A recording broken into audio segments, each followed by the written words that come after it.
Sup, my fellas. Don't forget to leave feedback, and enjoy the story. Humanity finally snatched victory from the abode of evil, pandemonium. They smashed to pieces the 6 great demons who had tried to destroy this world. Even the god of the ruined sea fell, but humanity's triumph came at a high price. Everything had already vanished from the surface of the earth. Lee Se-hun stood amid the ruins, but felt victory as defeat. The sea still raged, and the last blacksmith only laughed hysterically. His companions were furious at him for behaving so vilely, and pretending to be a hero. But MC reminded them that without his equipment, they would have died long ago. In truth, Lee Se-hun considered them dogs, who did not protect humanity, but followed their own whims, dreaming only of profit.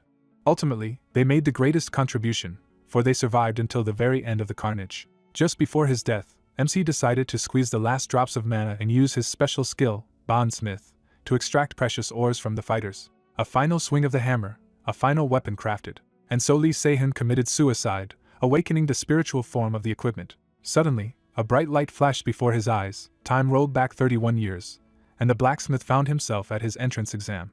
He immediately connects the regression to the imagery manifestation he saw before death. He suspects return to origin came from the weapon forged with his own bond stone. When warned to focus or be expelled, he outwardly complies while inwardly confirming what has happened. Touching his hammer, he accepts that he has truly regressed. He asks himself whether earlier knowledge and earlier forging can change everything this time.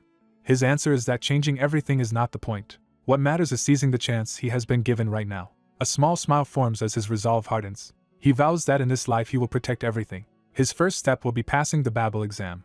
He reminds himself that meeting the 3 dogs again is only the beginning. His focused forging soon catches the attention of the supervising professor. The professor senses something unusual about this candidate. Watching the hammer strikes, he notices a flawless rhythm and resonance. He recognizes the work as astonishingly refined. To him, Se-hun is already displaying top-tier forging skill. The entire workshop begins to notice the candidate working with unnatural composure. As the blade takes shape, onlookers are stunned by the perfection of its finish. Even the proctor is shocked that Se-hun produced something like that. The professor quietly concludes that an extraordinary candidate has appeared. He even thinks Se-hun could pass immediately if he simply submitted the weapon as it is.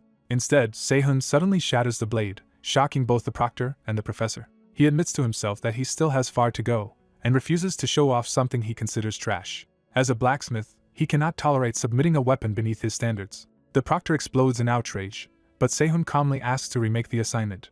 The professor is startled by the request. When the proctor tries to stop him, Se-hun addresses him without backing down. The professor orders the remaining materials to be brought to Se-hun. He points out that no rule was actually broken and pressures the proctor into obeying. The proctor reluctantly rushes to fetch the materials while Se-hun waits in silence. Then the professor approaches Se-hun directly, testing his resolve. He reminds Se-hun that only 40 minutes remain, and Se-hun answers without hesitation. The professor presses him on whether destroying the first weapon was truly the right decision. Se-hun pauses, remembering the future that taught him what a real weapon should be. He answers that he cannot submit something like that. After considering the conviction behind those words, the professor allows him to continue. Se-hun's eyes sharpen as he shifts from resolve to execution. He judges his younger body lacking for perfect forging, with mana, strength, and time all limited. So he searches for the best possible method under those constraints. A strange noise from the furnaces gives him the answer. He realizes he can infuse mana into the ignition stones, though others panic because doing so should make them explode. Ignoring the warnings, he orders everyone to hurry and stay back. The other candidates can only stare, as he does something they consider insane. Instead of exploding, the furnace erupts into a controlled storm of 5-colored flames around him. The workshop breaks into chaos, convinced a fire disaster has begun. But the professor stops them from interfering and insists they simply watch. He tells the proctor to observe the flow of the flames carefully. Se-hun stands before the furnace as if commanding the fire itself. He has created the 5-color fire demon, a high-temperature flame amplified by the resonance of 5 ignition stones. By controlling mana with precision, he turns minimal power into an exceptional forging technique. The others are stunned when the furnace remains stable instead of exploding. Then they notice the iron ingot itself changing color inside the flames. The professor understands that Se-hun is using the resonating ignition stones to alter the ingot's properties while boosting the fire. He realizes this will drastically shorten the forging time, though the exam clock is still unforgiving. Even so, he doubts Se-hun can finish in time if this is all he has. Se-hun keeps hammering the transformed ingot despite that doubt. The metal begins to break apart and reform under the force of his strikes. Seeing the change, Se-hun smiles as if the process is finally going his way. He grips the heated metal with tongs and draws it back into the 5-colored fire for the next stage. The reforging truly begins as he feeds the altered blade into the rainbow furnace to create something worthy this time. Lee Se-hun forces himself to keep forging despite his body already nearing its limit. He drives the work forward with brute persistence as the unfinished weapon nears its final stage. When the last protection around him fails, the strain finally starts injuring him directly. Realizing he has exhausted both mana and stamina, he bitterly accepts how weak his current body is and vows to train after the exam. Even so, he refuses to stop and tightens his grip on the task. He decides that finishing the exam matters more than the pain he is enduring. Pushing himself past his physical limit, he lands the decisive final strike. As the remaining time rapidly counts down, he keeps working without hesitation. With only moments left, he completes the last refinement on the blade. At the final second, he halts and presents the finished weapon. Only after stopping does he let himself breathe. His battered hand trembles from the effort he just forced through. The system confirms that he has completed the Armament 5-color fire blade and gained the skill Artisan of Flame. The weapon is judged high rank, and its description reveals a mana-reactive blade whose flames change color and properties with the user's mana. The result shocks the other examinees, who had expected nothing more than a simple pass. Sehun calmly points out that they should read the full evaluation before judging it. One loudmouthed student erupts at the unexpected result until he is immediately shut down. The outburst collapses into a meek apology. After the exam, Sehun is summoned to Professor Kim In-cheol's office. Kim studies him in silence, weighing the meaning of what Sehun has produced. He asks directly whether this sword is truly worthy of submission. Sehun answers that it is acceptable for now, but his tone makes clear he still aims higher. Kim notices that dissatisfaction and decides to speak frankly. He warns Sehun that Babel's refining department will not meet his standards and advises him to withdraw. Kim explains that Babel's name is impressive, but its refining department has been failing to produce meaningful results. Sehun is unmoved because this decline is something he already knows. He recalls that Babel's refining department is destined to shut down within 8 years as its standards continue to fall. He also knows that Vulcan Academy will eventually rise to become the world's top school for blacksmiths. So when Kim suggests Vulcan may become the better choice, Sehun cuts him off. He declares that the best school will not be Vulcan, but Babel, because that is where he intends to enroll. Kim is caught off guard by the certainty behind that claim. Instead of dismissing him, he begins to reconsider the boy in front of him. Kim tells him that if he truly means to change Babel, he must first become the department valedictorian, and Sehun answers with absolute confidence. Kim then tests whether Sehun even understands what that title really means at Babel. Sehun accurately explains that the top 2 students in a department face an additional exam to decide the valedictorian candidate. The explanation broadens into Babel's structure, where cadets are divided into 3 major departments. Those departments are combat, support, and technology. Within each department, many specialized majors branch out beneath them. Becoming a department valedictorian means standing above all those majors and being recognized across Babel as elite talent. Kim falls silent, realizing Sehun understands the weight of what he is demanding. He warns him again, this time not as a professor but as an experienced blacksmith. Even if Sehun reaches the top of the department, Kim believes Babel still cannot give him the future he deserves and urges him toward Vulcan instead. He insists that Vulcan is the path best suited for Sehun. Sehun recognizes that Kim is sacrificing his own department's interests out of genuine concern and respects him for it. Still, he rejects the idea that environment alone decides greatness. He states with conviction that Babel itself will soon become the best because he is choosing it. Kim is struck by the audacity of a boy who speaks as if his own rise will transform the institution. What should sound like arrogance instead feels strangely persuasive to him. Accepting that resolve, Kim offers his hand and says he looks forward to working with Sehun. Sehun takes the handshake, sealing their understanding. The system records that a bond with Kim In-cheol has been established at level 1. Sehun immediately uses that new bond to extract something valuable from Kim. A fragment of materialized bond energy forms in his hand. It becomes flame-bearing iron, a high-grade bond ore that stores fire internally despite wood-like properties. Checking his status, Sehun admits that compared with Babel freshman, his current stats are still miserable. Even so, he accepts those shortcomings as a cheap price for having returned to the past. He reins in his impatience, and reminds himself not to become greedy too soon. His real goal remains the future war against the monsters of Pandemonium. Back in his room, the city outside is quiet while he plans his next move. He studies the newly extracted bond ore and considers how useful it might become.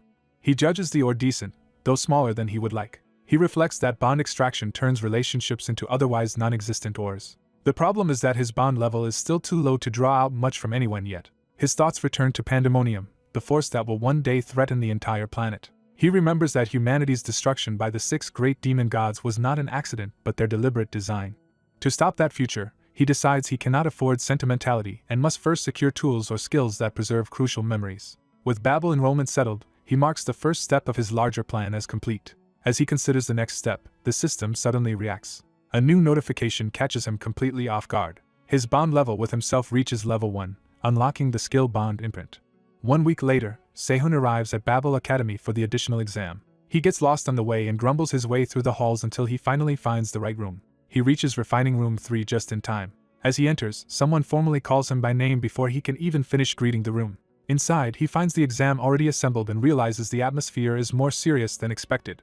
One of the waiting cadets immediately needles him for looking too relaxed. That speaker is revealed to be Hans Barmet, the vice dean of Borsippa's son. Kim notes that the exam has not started yet, but the vice dean makes clear that the issue is Sehun's attitude, not his timing. He decides Sehun needs a warning before the exam begins. Sehun realizes that Kim's department is not only struggling academically but also politically isolated from the higher-ups. That makes Kim's earlier recommendation to leave Babel make even more sense. Sehun studies Hans and senses hostility before a word is even exchanged. Hans returns the look with open contempt. Sehun stays outwardly calm while measuring his opponent. He greets Hans politely, which only throws the other boy off for a moment. Privately, Sehun is amused by how absurdly arrogant Hans already is. Another presence enters, and the room's tension shifts immediately. Sehun and Hans both turn toward the newcomer. The vice dean addresses the arrival as dean, confirming someone even more important has come. Sehun is stunned when he recognizes who it is. The sight triggers a memory of a woman sitting alone in a ruined, rain-soaked future. The present reveals her as Dean Ryu Unha of Babel's Borsippa department. Sehun can barely hide his shock at seeing her here. He remembers her future identity as the S-rank hero weapon eater, a monster of a fighter who grows stronger by devouring armaments. Before his regression, she had only been one of his long-term customers, not someone this close to him. That memory deepens into a ruined future where she was left battered and alone. He recalls her bitter regret over having consumed one of his armaments. In that memory, she had looked up to find him standing before her in the rain. She had been too broken even to meet his eyes properly. He had faced her with grim resolve rather than blame. The memory lingers as the two of them stood amid devastation. Her weak recognition of him pulls Sehun back to the present. He snaps out of the memory when his name is called. Dean Ryu begins the formal explanation of the exam. Kim states that the total exam time will be 90 minutes. Within that time, the two candidates must create an armament that can pair with the sword from the previous exam. There is one major restriction that changes the entire challenge. They are forbidden from ordinary forging and may use only alchemy smithing. Kim then presents the available ores for the test. The candidates are told they may freely choose from any of the materials provided. Their creations will be judged by Dean Ryu Unha and Vice Dean Barmet, so the exam is both technical and political. With the rules set, Kim officially starts the test. Hans and Sehun immediately lock into a silent rivalry as the exam begins. Sehun prepares himself and quickly starts analyzing the constraints of alchemy smithing. He knows he must create resonance using only pure mana so the elemental mana in the materials does not run wild. Before he can act, Hans mocks him for hesitating in front of the ores. Sehun dryly asks whether that insult could possibly have been aimed at anyone else. Hans is called to order by his father before the exchange can escalate. Michael Barmet warns him to stop making comments unrelated to the exam. Hans backs down, and Sehun suddenly realizes the judge is literally his opponent's father. The family resemblance between Michael and Hans makes the situation painfully obvious. Sehun concludes that Hans has already figured out he knows the truth. Hans smugly confirms that he is fully aware of the advantage his lineage gives him. He contrasts Sehun's poor background and low mana with his own prestigious family and overwhelming mana reserves. As he selects high-grade blue ores, Hans becomes convinced the result is already decided. He believes victory is guaranteed before the real contest has even begun. The judges identify his choices as lazurite and Hainam jade, both rich in mana and aligned with water. Kim points out that water-attributed mana is normally difficult to smith because it reacts poorly with fire. Michael dismisses that concern, insisting modern alchemy smithing has already overcome such limitations. Kim counters that even with those advances, synthesis speed still depends heavily on the caster and ore, and in this setup 30 minutes is the key threshold. Michael's expression shifts as he realizes what Hans is about to demonstrate. He reveals that Hans can synthesize any ore within 30 minutes. When Hans begins resonance synthesis on the spot, Kim is stunned because that level far exceeds ordinary entrance. The feat proves Hans is operating above second-year standards, making the exam's bias impossible to ignore. Kim immediately understands that the chosen format was designed to favor Hans from the start.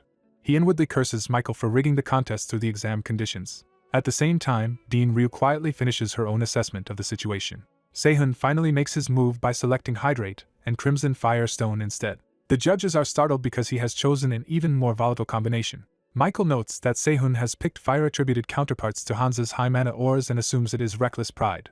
Hans watches in silence, trying to understand Sehun's intent. He realizes Sehun deliberately chose materials that directly oppose his own. Confident Sehun lacks the mana to control Crimson Firestone, Hans dismisses him as a fool. He starts to relax, thinking the match will be easier than expected. That confidence shatters the moment something unexpected ignites around Sehun. Sehun activates the newly unlocked skill bond imprint. The skill lets him wear bond stones, and he immediately triggers the imprint called Harmony. He equips flame-bearing iron to his right arm, turning the bond ore into usable power. A concentrated flame manifests in his grasp. As fire coils around his arm, Sehun smiles, ready to overturn the exam that was meant to crush him. As the exam continues, the blonde student realizes his rival is resorting to an unconventional shortcut. Lee Sehun begins forcing fire mana directly through the materials instead of following the standard process. With a confident grin, he drives the fire attribute into the ore and weapon parts at once. The heated minerals start resonating under his control as he pushes the synthesis faster. He commits fully to the risky method, convinced he can finish before anyone stops him. From the judge's side, both examinees are seen working at the same time, one with fire and one with lightning. The blonde student dismisses Sehun's approach as foolish because elemental minerals should normally be resonated with pure mana first. He expects that forcing elemental mana into them will eventually make the energy run wild. Certain that Sehun is about to cause an accident, he looks on with contempt. The fire mana suddenly surges out of control and scorches Sehun's arm. Even while injured, Sehun keeps the process going instead of abandoning the attempt. The judges are stunned by how much raw firepower he is producing despite the backlash. The materials finally converge around the sword's sheath as the synthesis reaches completion. Sehun lets out a small breath, knowing he has pulled it off. A system notice confirms that the original flame-bearing iron has been processed into a new armament called fire-accumulating sheath. The red-haired dean and the older professor are left speechless by the result. Even the blonde examinee can only stare, shaken by what he just witnessed. He can hardly believe Sehun actually succeeded with a method that should have failed. The crafted sheath is identified as a rare-grade scabbard that stores and amplifies fire mana and grants access to the skill Wildfire. The blonde student is further rattled by how quickly Sehun finished the synthesis. He insists to himself that this outcome should have been impossible because elemental mana normally goes berserk in such cases. Trying to reassure himself, he resumes his own lightning work and wonders if he misunderstood the theory. Then he notices too late that his own process is heading toward disaster. He shouts for the procedure to stop, realizing elemental mana stones are being infused the wrong way. Before he can recover, a sphere of unstable lightning forms in front of him. The danger becomes immediate as the energy swells past control. The chamber ruptures under the strain. A violent explosion tears through the exam hall. Later that afternoon, the aftermath of the refining department exam becomes the subject of official review. The floor is left scattered with shattered blue crystals and burn marks from the blast. The blonde student, Hans, stands injured and shaken among the debris. Sehun reflects that under normal circumstances one of the two finalists would have been recommended as department valedictorian. The older professor laments that the exam should have produced a clear top candidate, but he immediately adds that the situation has become complicated. Hans clutches his damaged arm, already sensing the results slipping away. The professor notes, bitterly, that the contest may now end in a forfeit instead of a proper decision. Another examiner prepares to make the ruling official. Because a student was injured during the exam, one side argues that the test should be voided and rescheduled. The older professor rejects that idea, blaming the accident on Hans's own carelessness and insisting the completed exam still stands. Sehun's blonde rival tries to turn the discussion moral by accusing Professor Kim of caring more about results than student safety. Professor Kim remains unmoved by the attempt to shift blame. The blonde professor rises and points out that the fastest officially recognized resonance time in academia is 5 minutes. He uses that record to frame Sehun's feat as suspicious rather than impressive. He argues that a freshman who had only just awakened mana could not possibly activate it and achieve resonance almost simultaneously. Sehun finally answers by explaining that alchemy smithing was created for forging armaments with mana alone when ordinary smithing was impossible.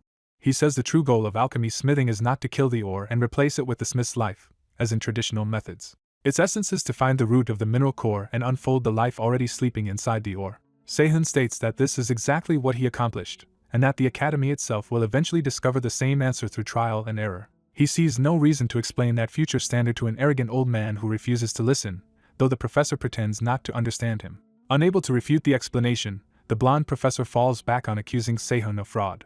He argues that a poor freshman producing a rare-grade armament is so implausible that it must be cheating. Sehun is baffled by how shamelessly the accusation is being made. The professor openly admits the result makes no sense to him and treats that ignorance as proof of wrongdoing. He presses the dean to disqualify Lee Sehun for fraud and hold a re-examination instead. The dean watches in silence, weighing the room before responding. When she rises, the others realize her decision is about to settle the matter. She personally inspects the fire-accumulating sheath instead of relying on the accusations. Holding the finished armament, she quietly repeats that it makes no sense. Yet her tone suggests not dismissal, but recognition of something extraordinary. She calls Sehun forward to hear her judgment directly. Then, in a sudden comic break, she demands the right to lick the armament once before anyone else touches it. The blonde professor is left utterly confused by the bizarre request. The older professor can only repeat the absurdity back in disbelief. The room collectively freezes at the dean's shameless enthusiasm. Everyone is too stunned to react while she guards the armament like treasure. Later that afternoon in the city, Sehun leaves the academy still thinking about the exam. He walks through downtown carrying his jacket and replaying the confrontation in his head. He judges that the sheath still lacks proper fine-tuning and is far from the complete form he intended. Even so, one part of the day still amuses him. He privately laughs at how furious Vice Dean Barmett became when his authority was challenged, drawing wary looks from passers-by. Then the name Barmett suddenly catches in his memory. As he repeats it to himself, he finally connects the Vice Dean to a much darker past. He remembers a victim from Babel who said the cheap armaments Barmett forced people to buy had exploded without warning. Those defective goods had left Louise Vallant permanently scarred with mana burns, and Barmett had been responsible. Sehun's expression hardens as the memory settles into certainty. He stops walking, no longer treating the Vice Dean as a mere nuisance. He realizes Hans Barmett is the very blacksmith whose greed ruined one of the people he once meant to save. Sehun had planned to quickly find and rehabilitate the 3 dogs from his past life, but now he sees one of them may not need saving at all. A cold smile spreads across his face as his priorities shift. If he crushes Hans Barmett before he can go astray, then one future tragedy can be erased at its source. Elsewhere, in the Borsippa department conference room, the dean's next move shocks the faculty. Professors from other departments are stunned when she proposes making Lee Sehun the department valedictorian. The dean asks plainly whether anyone dares object. One professor cautiously says his concern is less an objection than advice. The blonde professor seizes the opening and reminds the dean that she has not held office long. She answers only with a cold stare, refusing to be intimidated. The room murmurs that Sehun's armament was impressive, but some still want closer review before granting him the title. Professor Kim counters that anyone who saw the fire-accumulating sheath properly would understand its value, especially in how it channels mana and complements the 5-color fire blade. Another professor remains uncertain and questions how complete the armament truly is. The dean answers that the sheath is probably under 60% of Sehun's intended design, and that this very incompleteness proves how much potential it has. She makes clear that her judgment is based on insight, not impulse. Then she declares that if the faculty still cannot accept Sehun's valedictorian demonstration after seeing this much, they are free to reject her decision. She raises the stakes by vowing to resign as dean if her judgment is wrong. The story then shifts to a broader history, beginning with the Tower of Heroes descending from the heavens 54 years earlier to accelerate humanity's evolution. In response, the underground released the Swamp of Pandemonium, a corrupting force that birthed a catastrophe alongside humanity's new opportunities. Babel Academy arose within that era as the greatest school in history, built in the middle of the Pacific and devoted to producing heroes. At Babel, the Ascension Emperor Ludwig Schubert personally welcomed the new generation and promised they too could become heroes. He urged the students to move forward and accept the burden placed on those who reached Babel. He defined their duty plainly as the duty of heroes. The legendary figure is identified as Ludwig Schubert, the Ascension Emperor. Watching him in memory, Sehun reflects that Ludwig appears kind, even if he was never entirely a good old man. The ceremony proceeds to the valedictorian demonstrations for the year's top entrants. The department valedictorians are called to the stage to display their abilities. Sehun thinks about how Academy honors once inflated so many egos in his previous life, and begins to understand why. The demonstrations begin with the combat department. Seeing the atmosphere and prestige around the event, Sehun realizes how much pressure it places on whoever performs next. The announcer dramatically introduces the item for the first demonstration. A humanoid golem powers on with a red sensor glare. It is revealed to be Automaton Model 9 from the Marionette Factory, a combat golem strong enough to spar with a C-rank hero. Sehun immediately wonders whether a machine like that fights with martial arts rather than weapons. The announcer names the combat department's representative as Jake Myers. Jake Myers, valedictorian of Akarkuf, steps forward with easy confidence. He takes his place in the arena opposite the automaton as the crowd watches. Sehun recognizes Jake as the third son of the Myers family, a swordsman lineage, and recalls hearing that he preferred martial arts instead. Jake settles into a fighting stance, ready to prove that rumor true. The automaton locks onto him and prepares to attack. At the signal, the match begins immediately. The machine launches first with explosive speed. It dives at Jake with a lethal beam-like strike aimed straight through him. Jake slips past the first attack by a hair, forcing the automaton to overshoot. More slashing charges follow in rapid succession, but he threads through them all without losing balance. He skids low across the floor, using the machine's momentum against it. A grin spreads across his face as he sees the opening and takes the initiative. Jake closes the distance in a single burst and drives in with a bare-handed strike. He commits fully, putting all his force into one decisive blow. His punch lands squarely and launches the automaton backward. The spectators jolt upright at the sheer impact. Jake follows with another crushing hit before the machine can recover. Sehun is startled, because in his previous life Jake was supposed to have died young as only an A-rank hero. Watching Jake's overwhelming talent, Sehun realizes he is seeing a once-in-a-decade prodigy who should have gone much farther. That contradiction leaves Sehun wondering what derailed Jake's future in the timeline he remembers. Jake gathers himself for the finishing move. He smashes through the automaton's defense and tears it apart with one final explosive strike. The shattered head and core spin away across the arena. The ruined remains crash to the ground, ending the fight outright. Jake casually wipes his brow and jokes that it has been a while since he had to loosen up that much. The announcer scrambles to recover from the shock of how quickly it ended. He praises Jake for subduing a C-rank level automaton in a single breath, and the crowd is left stunned. Jake basks in the acclaim as the combat department's reputation is reaffirmed. Sehun admits the opening act has raised the bar and piled pressure onto whoever follows. The announcer moves on to the support department and calls up its valedictorian, Inoue Erika. Sehun recognizes the name at once and realizes she is the support department's top student, so pressure will not faze her. He remembers Erika Inoue as the eldest daughter of one of Japan's 3 great families, a future S-rank hero who wielded a myth-grade armament. But he also remembers that she was eventually corrupted into a magen and subdued by her own family. Because of that doomed future, Sehun had never planned to get close to her. Then Erika unexpectedly glances in his direction. Sehun is caught off guard and wonders whether she just looks straight at him. Her demonstration begins against a more heavily armored Model 9 with roughly 1.5 times the previous defense. The announcer hypes the challenge and asks what kind of performance Erika will show against it. Erika answers by calmly lifting a birdcage that contains a black crow with a glowing blue eye, revealing that her demonstration will rely on something far stranger than brute force.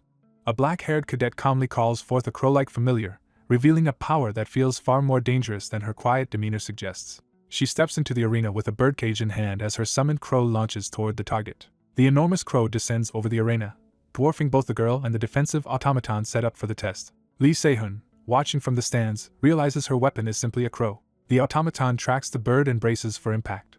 It raises its shield and commits fully to defense. Sehun judges that breaking through will be difficult, especially against a defense-specialized machine. The girl quietly gives her command. The crow folds into a sharper, faster form as it dives. Its body reveals itself as an armored weapon beast rather than an ordinary summon.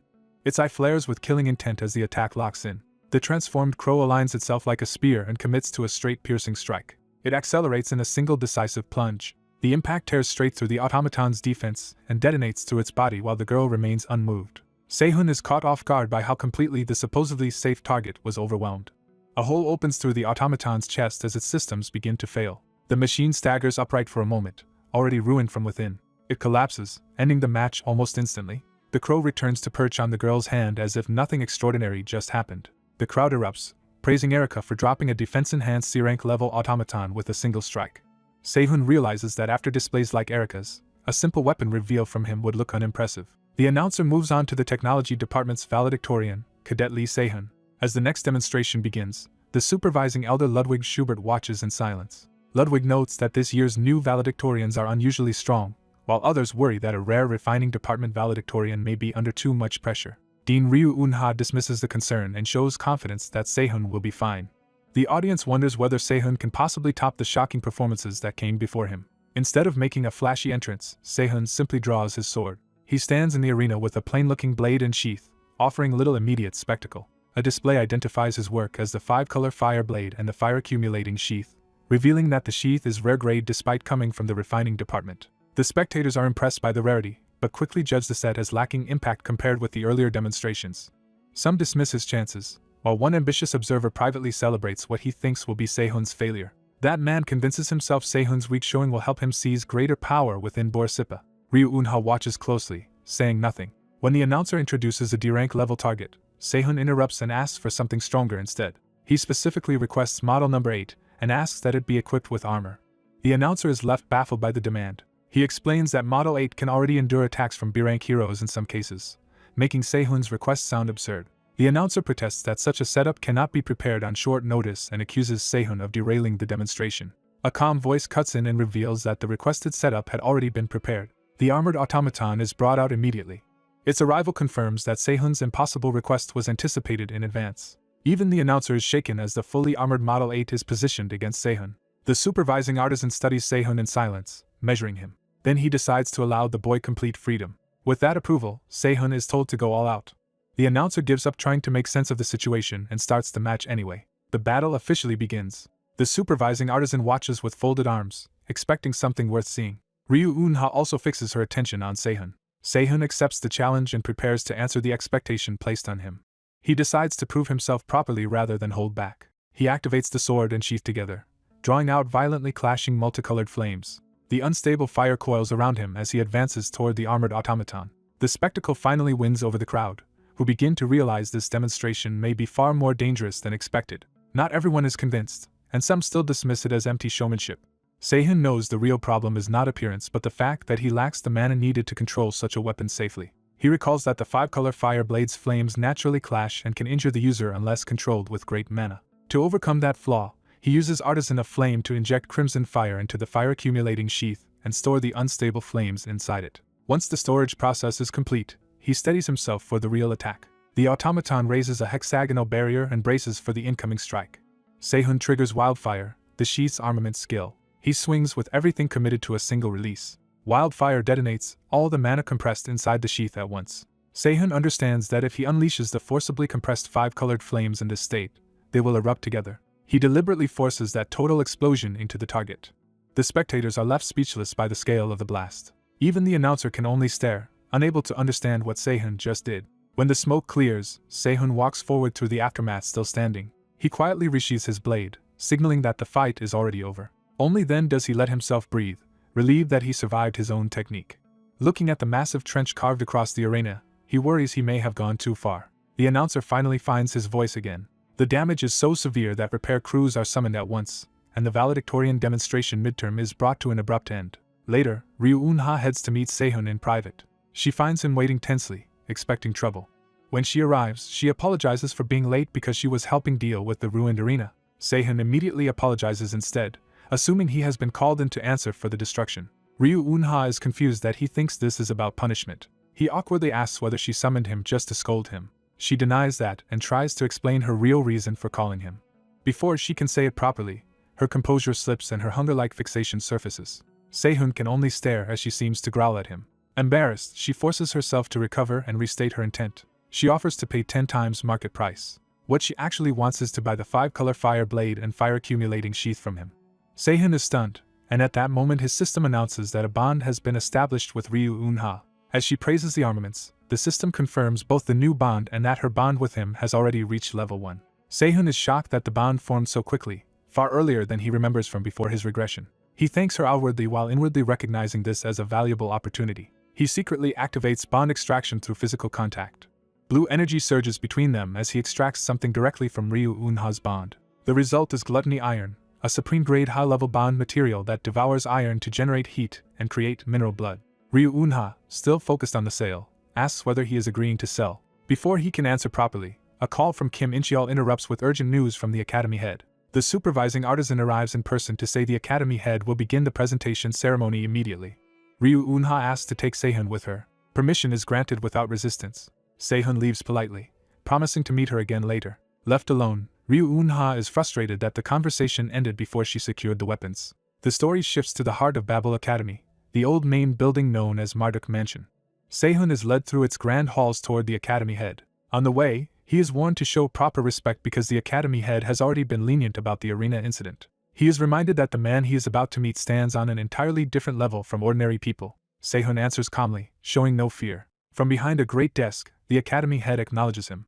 He is introduced as Ludwig, the Ascension Emperor and head of the Academy. Sehun remembers that before the regression Ludwig died alone fighting one of the 6 great demon gods, making him one of humanity's greatest heroes. That memory hardens Sehun's respect for the man before him. Ludwig says the armaments Sehun displayed today were all intriguing. He admits there were some regrets in the demonstration, but says his expectations for Sehun remain high.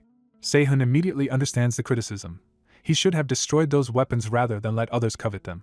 Instead of dwelling on that, Ludwig decides to reward Sehun's talent and effort with 2 prizes. He tells Sehun to ask for what he needs. Sehun requests rewards that will increase both his mana and his memory capacity. Ludwig responds by summoning suitable items himself. A radiant golden relic appears first. Then 2 rare materials are presented: heavy ink rock, which absorbs mana and swallows all but darkness, and dream ivory, which can touch the boundary between dreams and reality. Sehun is astonished because both materials are extremely hard to obtain, especially dream ivory. He quickly regains his composure and realizes he already knows how to make use of them. Ludwig asks whether the rewards satisfy him. Sehun answers honestly that they are exactly what he needed. As Sehun leaves, another observer questions Ludwig's decision to grant him 2 rewards. The floating golden relic reacts as if echoing that doubt. Ludwig dismisses the concern, saying he gave those rewards simply because the boy has the capacity to handle them. When someone remarks that Sehun felt strangely deep for his age, Ludwig says that only proves how much depth the boy truly has. He adds one more thought, implying there is still something about Sehun even he cannot fully read. Ludwig concludes that Sehun possesses a depth beyond even his own understanding. The next day begins under a bright sky at the academy. Sehun enters class while the other cadets settle in. Nearby, Hans casually tells a blonde upperclassman that he already has lunch plans with Senior Howard. That revelation shocks the others because Howard is the third-year valedictorian of Borsippa. Hans proudly explains that their families are close and that Howard has agreed to advise him on academy life. Sehun arrives at the doorway just as the conversation is turning into bragging. His gaze sharpens at once. The room falls silent as his presence cuts through the chatter. For a brief moment, his eyes become unnervingly intense. The blonde cadet is rattled by that look and instinctively recoils. Sehun notices the reaction and decides the boy has understood his place for now. The blonde cadet swallows his resentment and keeps his anger to himself. Before anything can escalate, the instructor enters and orders everyone to sit. Kim In-cheol takes the podium and begins the first class. He announces that instead of ordinary introductions, the first lesson will begin with a practical demonstration. He presents a special material called projection alloy. He explains that it is dozens of times more mana-sensitive than common ore and reacts directly to mana input. By channeling mana into it, he instantly shapes it into the armament he imagines. Sehun recognizes the feat as proof that Kim In-cheol truly deserves his place among the world's top artisans. At the same time, Sehun senses that Kim In-cheol is no ordinary instructor but someone genuinely formidable. Kim explains that projection alloy is too sensitive for practical combat use, but it reflects unconscious traits back at its user. Because of that property, the armaments made from it are called alter egos, and the refining department's self-introduction assignment will be to create one. The class is told their alter egos will be exhibited in the main building for a week, turning the assignment into a public test of who they really are.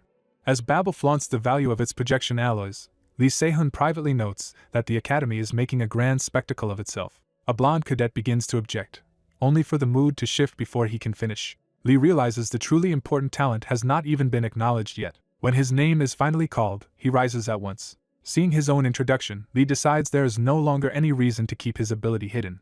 He commits to revealing what he can really do. He even considers whether to unleash everything at full strength. That thought carries him toward a far larger stage than this ceremony. At the weapon display, the crowd is clearly thicker because of Lee Sehun. Some students still dismiss the hype, insisting a freshman cannot be that exceptional. Their skepticism falters when something unexpected draws their attention. Babel announces that Lee's weapon absorbed 19 nearby projection alloys during production, and instead of correcting the anomaly, the academy displays it as proof of his aptitude. Many students try to explain the result away as a skill effect or institutional favoritism. Erica is not convinced by those excuses. A blonde student beside her agrees that Lee's potential is being underestimated. The display itself suggests that even the available alloys were insufficient to express Lee Sehun's full capacity. Elsewhere, Lee pushes himself through brutal smithing work. Even he feels the strain of what he is attempting. An assistant checks the timing of his work, startled by the precision. Up to that point, Lee has been operating with virtually no timing error at all. The instructors are left wondering what they can possibly teach someone already this exact. One of them half-jokes that it may be easier to skip demonstrating for Lee entirely. Class is dismissed, but Lee remains behind at the forge instead of leaving with everyone else. Exhausted and drenched in sweat, he still reaches for the hammer again. He studies the practice materials and weighs his next move.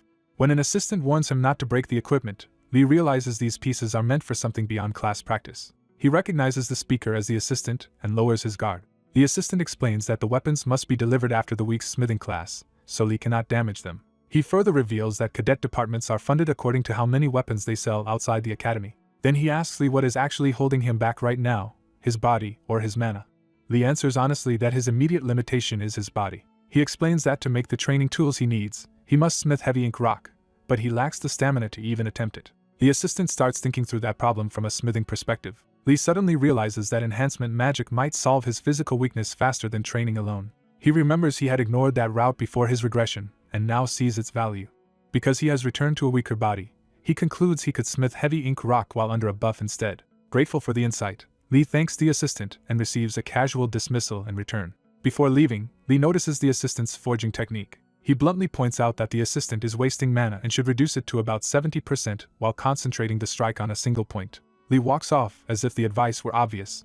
The assistant is left stunned that a freshman just corrected him. He can only stand there in silence, trying to process what happened. Meanwhile, Babel's system reminds cadets that they are free to learn autonomously across departments. That freedom comes with strict responsibility, since major courses are mandatory and repeated failure means expulsion. As the train heads toward the Department of Sorcery, the Academy frames this freedom as a test of each cadet's choices. Lee arrives calm and focused.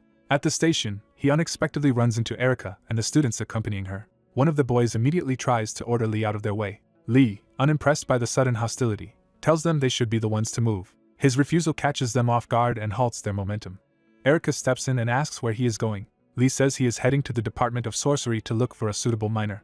Erica immediately offers to guide him herself, shocking the boys around her. When they remind her that a gathering awaits, she tells them to go on without her. They protest that the seniors specifically wanted her there. Erica dismisses the invitation outright, making clear she has no interest in it. Lee notices the force of her decision. She falls into step behind him, leaving her companions flustered. As they walk, Erica asks what kind of minor he wants. Lee says he wants to study buffs. More specifically, he needs something that enhances physical ability without interfering with smithing. Erica suggests barrier arts instead, which surprises him because he associates it with defense. She explains that barrier arts can do far more depending on how they are applied. To prove it, she activates a family barrier technique from a spell book. She hands him the enchanted envelope and tells him to try tearing it. Lee first wonders whether she simply increased its durability, then realizes that is not what happened. The envelope keeps its normal nature but hardens only when strong force is applied to it. Erica explains that this kind of delicate control suits smithing well, though mastering such applications would likely require a professor's help. Recognizing the formula as familiar, she offers to personally introduce him to a barrier composition professor connected to her family. Lee abruptly recognizes the spell for what it is. He instantly identifies the mechanism behind the barrier. Erica is shaken that he understood her family's barrier art almost immediately, and even dismantled it. They arrive at the Department of Sorcery. Other students quickly notice Erica walking with Lee and begin whispering about them being together again.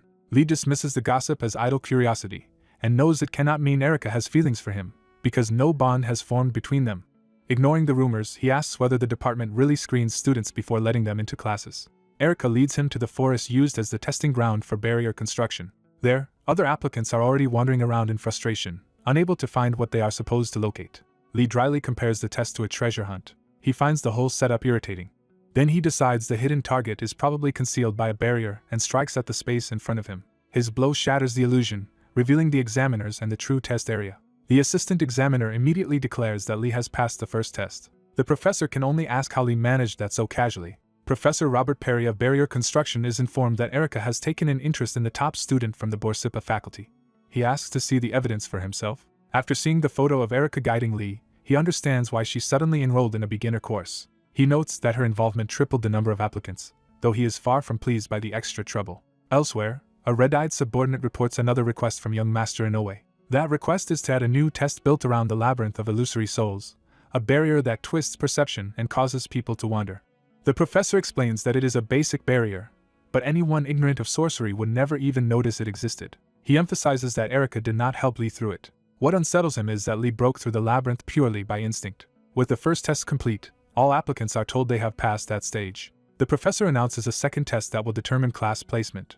One eager applicant volunteers first, hoping to impress Erica. The second test requires each cadet to dismantle the barrier before then using only mana while keeping the barrier itself intact. They are warned that speed and accuracy will both matter, and the test begins with a spiderweb barrier whose core is a spider. The professor explains that the spider senses mana through the web and keeps fleeing, while the web endlessly regenerates as long as the spider remains.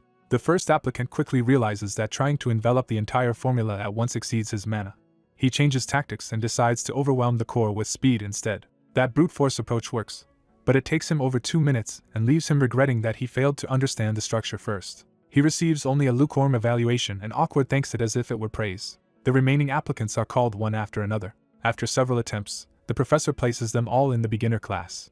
Then Erica Inoue is called forward. She accepts the test without hesitation. Instead of chasing the core, Erica steps directly into the formula and begins dismantling it from within. Her mana cuts through the structure in flashes of light. The watching students are stunned by how fast she is and realize she is collapsing the entire sorcery formula at once. The spider core is destroyed almost instantly. Lee recognizes that this is what the top student of the faculty looks like. The professor records a time of 22 seconds and notes that while her result is excellent, the standard method would have been slightly faster. At last, Lee Se-hun is called. At first glance, the barrier seems ordinary to him, so he decides to investigate it directly. Instead of starting immediately, he crouches over the web and studies it while everyone else wonders if he even noticed the test had begun. The spectators start questioning what he is doing. Lee realizes the barrier behaves much like heavyweight or, It repairs itself and resets unless every stimulus reaches the required threshold and balance at the same time. The professor watches in confusion, unable to tell what Lee intends. When he starts to interfere, Erica stops him and insists that Lee should be left alone. The professor reluctantly backs off. Lee follows the analogy further and wonders whether he can preserve and redirect the accumulated stimuli the way he would in heavyweight or refining. He channels fire through the web and detonates the core with a new formula of his own. The barrier collapses, leaving the examiners and applicants staring at the scorched aftermath. Lee confirms to himself that the method worked. More importantly, he realizes this principle means he can now refine heavyweight ore. Satisfied, he simply stands up and walks away from the ruin test. His casual exit only deepens everyone's shock. The assistant finally checks the time and finds that Lee took 7 minutes and 45 seconds. The professor dismisses the time as irrelevant, because Lee only needed that long to understand the barrier once, and would destroy the same one in seconds next time. What truly matters is that Lee did not merely break the barrier, he created a new formula specifically to destroy the original sorcery formula. Erica silently reassesses him. She realizes that if Lee combined sorcery with his smithing talent, the items he could create would be terrifying. Soon after, Babel administration receives Lee Se-hun's application to attempt intermediate smithing with hero-grade materials and asks for supervisors under workshop's safety rules. An administrator idly wonders how many volunteers will respond this time. The answer comes immediately as messages flood in from professors eager to oversee Lee's case. Notably, none of the people aligned with Vice Dean Michael respond, reinforcing rumors that his faction is still bitter after his son lost first place. The administrator prepares to choose among the volunteers. Then a new message changes everything. The dean herself announces that she will personally oversee Lee Se-hun's intermediate smithing. Later, while Lee is working in the forge, he is surprised to hear someone address him directly. The dean arrives in person and explains that she has come to verify his skills herself. Realizing the stakes, Lee resolves to produce a result worthy of her attention. He begins heavy ink rock smithing by choosing the most demanding possible route. That route is the dark curtain process, the hardest method for handling heavy ink rock. The process starts by placing the heavy ink rock in complete darkness. Then, using only mana, the smith must separate the impurities from the rock after it has spread like liquid, shrinking its size while increasing its purity. The dean knows this is effectively reconstructing matter itself, and that it is far easier to describe than to perform. As she watches him begin, even the dean is visibly startled by what Lee is attempting. He decides he can only reduce the material to a quarter of its original intensity, because weakening it any further would ruin the result. With that limit set, he begins the second stage of the forging process. He channels mana into crimson flames to refine the fire itself. The workshop erupts with controlled heat as he forces the flames into obedience under his hands. He explains that he is filtering the crimson flames so that only the suitable fire remains. The stabilized flame becomes a special fire called Flowing Wildfire, which preserves the exact temperature it had at the moment of creation. In the third stage, he repeatedly strikes the heavy ink rock with a hammer wrapped in that wildfire, waiting for the distortion inside the material to gradually diminish. Watching him endure the process, the red-haired woman realizes that even with fire resistance, he must still be suffering through every blow. As the green distortion surges around him, she wonders how much of himself he has already worn away to keep going. Outside, the strange energy draws silent attention from people across the academy grounds. Back inside, the woman can only cover her mouth and watch in tense silence. Hours pass, and she remains beside him through the night. After 4 relentless hours of smithing, his arm is trembling from exhaustion. At last the heavy ink rock reaches its limit, and its properties begin to change as it fully absorbs the flame. When the distortion finally stops, he knows the processing stage is complete. He immediately moves on to melting the processed rock. Instead of forging it further, he pours the molten material into a mold he prepared in advance, alarming the woman because darkness inside the mold should alter the material again. She cannot understand what he is trying to accomplish. He enters a 4th stage, using a barrier dismantling formula to slow the material's transformation just long enough to build a mana circuit into it. The circuit takes shape inside the unstable material in a narrow window of time. The item is completed as an ink spider bracelet, and the system praises his first-rate ability to force new possibilities out of a material even without drawing out its full potential. He also gains a new skill, Black Spirit Thread, and can only laugh weakly at the reward through his exhaustion. The finished bracelet is revealed to be a rare item that stores the wearer's mana, grows heavier with that stored power, and grants the skill Explosive Ring. Realizing the forging succeeded, he starts to celebrate. The woman finally breaks her stunned silence as she looks over the result beside him. An awkward pause follows, with her flustered and him unsure how to read her reaction. He exhales and tries to steady himself after the ordeal. She recognizes that the bracelets have triggered a resonance phenomenon, and is genuinely impressed by how much complexity he hid behind something that looked simple. He admits the resonance is still weak, but thinks a full set might eventually produce a set effect. Knowing he could not yet make her a proper armament despite the trouble she is facing because of him, he offers her the leftover mold material as a small consolation. Something about that answer makes him suddenly focus on her. She activates her unique skill, Soul Smelting Furnace, and consumes the mold material he gave her. When he asks if it was actually edible, she dryly tells him that it was, in a sense. She clarifies that it was only metaphorically edible, though it apparently tasted like fried crumbs. He realizes this odd gift may be a surprisingly effective way to improve his bond with Ryu Unha. Pleased that she liked it, he quietly thinks this could raise their bond level much faster. She admits she still regrets eating the mold scraps while the finished bracelets are sitting right in front of her. Changing the subject, she asks when he plans to deal with the 5-color fire blade and the fire-accumulating sheath. He refuses to sell them for now, leaving her confused enough to wonder if her offer was too low. He explains that he is saving them for the upcoming subjugation class, and jokes that hunger makes the best seasoning. He promises that when he finally has equipment worthy of her, she will be the first to know, and she accepts that promise with clear anticipation. Once she confirms the smithing is finished, he says there is nothing more to do with the workshop. She suggests leaving the cleanup to the staff, and he is relieved because he is too drained to handle it himself. Only then does he realize just how badly his stamina has been mismanaged. His legs give out, and she rushes in to catch him before he collapses.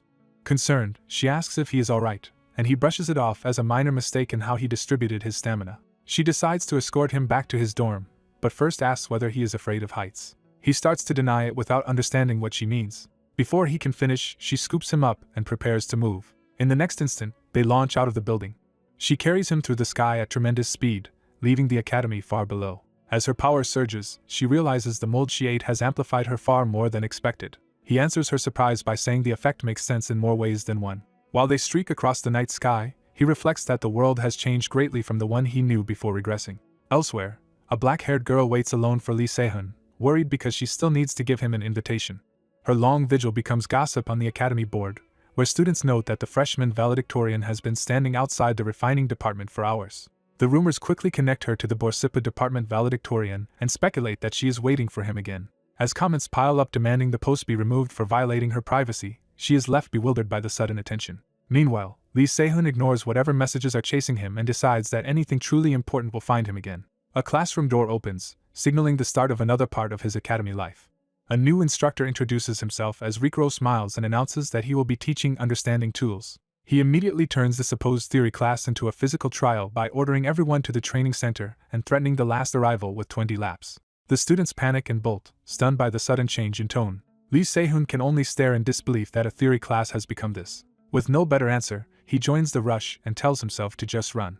He struggles to keep up as the others pull ahead. By the time he reaches the arena, the penalty is already waiting for him. Accepting the punishment, he starts the 20 laps without complaint. As he runs, others dismiss him as physically bottom tier and even question whether he properly completed the intermediate smithing course. When the instructor finally gathers everyone, the real lesson begins. Rikros explains that understanding tools used to be a class about armament structure, but recent events have forced the curriculum to change. He reveals that blacksmiths who create hero-grade or higher fire blades are being hunted by a group known as the Flame Blade Hunters. Lee Se-hun recognizes the case as one that remained unsolved even before his regression, and concludes that in the end a blacksmith's own body is the last line of defense. Rikros confirms that this class will now teach both tool knowledge and the techniques needed to protect oneself. The day's subject is swords, and Lee Se-hun realizes he has to be more careful from now on. As he keeps moving, he decides that the first thing he must improve is his stamina. He tests the ink spider bracelet while running and confirms that its gravity-based explosive ring is genuinely useful. Seeing his stats rise across the board, he vows to make this body truly usable before the end of his first year. Rikros suddenly calls him over and orders him to stop running. Instead of merely obeying, Lee Se-hun activates explosive ring. The instructor notes that he is in better shape than expected. Rikros hands him a sword and decides to test whether swordsmanship suits him. Lee Se-hun knows the bracelet's weight will hinder his movement, but he still prepares to fight. Facing the instructor, he considers using the rough sword technique he picked up elsewhere. He attacks first, driving in with a direct downward strike. The watching students think he looks slow from exhaustion, though they admit his form is not bad. Rikro sees something deeper, recognizing that Lee Se-hun's blade already understands the path it should take. That realization makes the instructor take the exchange seriously. He judges the attack too hasty and thinks the flaw should be corrected before anything else. Lee Se-hun suddenly senses a dangerous shift in the exchange. For an instant, Rikros is shaken by the pressure coming from the cadet in front of him. In that moment, Lee Se-hun's strike seems to cut through the instructor in his mind before the real clash even resolves. The shock of that imagined outcome leaves Rikros visibly rattled. When the blades meet for real, the instructor is still unsettled by what he felt. He cannot believe he momentarily feared a technical cadet, and wonders if fatigue is making him hallucinate. Trying to regain control, he asks who taught Lee Se-hun that swordsmanship. Lee Se-hun hesitates, because the answer is not simple. He remembers that the technique came from a shabby drunk who claimed to have invented it in 10 minutes. That man had laughed off repayment and treated the whole thing like a casual favor. When pressed for money, he had instead forced the technique on Lee Se-hun as payment and refused to let him leave without taking it.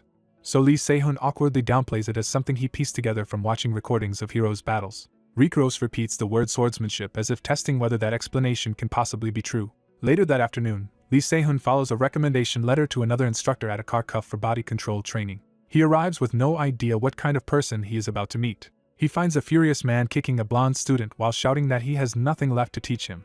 The man is revealed to be the retired S-class hero sword breaker Ma Guangsu. Lee Se-hun is stunned that the washed-up gambler and drunk he once knew is actually a professor. He introduces himself as a refining freshman and presents Rick-Rose's recommendation. Ma Guangsu is surprised that Rick-Rose sent him someone, while the blonde student points out that Lee Se-hun is this year's Borsippa valedictorian. Even so, Ma Guangsu dismisses Lee Se-hun as painfully ordinary at first glance. He asks the blonde student whether he really wants to learn from him that badly, and the answer is an immediate yes. Ma Guangsu then sets a condition for accepting him. He must beat that blonde student. The test is a single match, with victory going to whoever lands the first valid hit. With the terms set, Ma Guangsu gives the signal to begin. The blonde valedictorian charges at once, confident in overwhelming Lee Se-hun. Lee Se-hun lowers himself and loosens his body instead of meeting force with force. Watching closely, Ma Guangsu realizes Lee Se-hun is using relaxation to maximize flexibility by stripping unnecessary tension from his body. He immediately identifies the proper answer to that kind of movement: grappling, not striking. Annoyed, he mutters that this kind of clever prodigy style is exactly what he hates. Before the blonde student can settle the exchange cleanly, Lee Se-hun slips inside his line.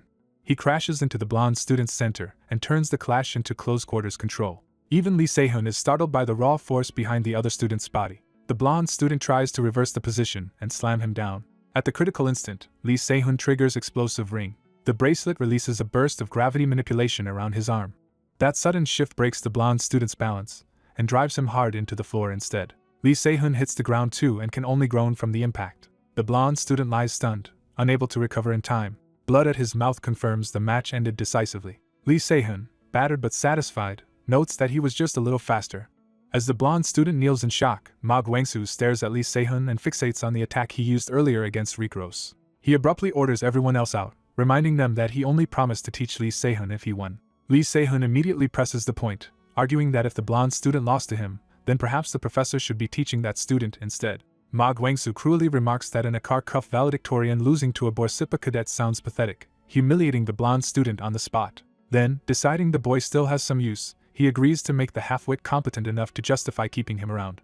The blonde student lights up when Ma Guangsu promises to set a training time and send word. He blurts out his thanks, only to be dismissed and sent away at once. Once they are alone, Ma Guangsu tells Lee Se-hun he has something specific to discuss with him. He asks Lee Se-hun to show him the sword technique he used on Rick-Rose. Lee Se-hun agrees and prepares himself seriously. He launches the same killing stroke again with full intent. Ma Guangsu intercepts it effortlessly, stopping the attack before it can fully form. Pinned in place, Lee Se-hun realizes the technique is a first-sight kill that only works once. Ma Guangsu judges the idea sound but the execution crude, and points out that any swordsmanship that becomes a weakness after the first use is fundamentally flawed. He says that if anyone had been teaching this as a proper technique, he would have broken their limbs, leaving Lee Se-hun to quietly hide the truth. Rather than backing down, Lee Se-hun vows to build a real body worthy of that skeletal technique. He then confirms that this means he is officially accepted into the class, and Ma Guangsu reluctantly admits that he is. Satisfied, Lee Se-hun bows and says he will leave for the day. Watching him go, Ma Guangsu thinks the boy is absurdly stiff in manner. As Lee Se-hun walks away acting composed, the blonde student calls after him, while Ma Guangsu dismisses the whole performance as empty after-service swagger.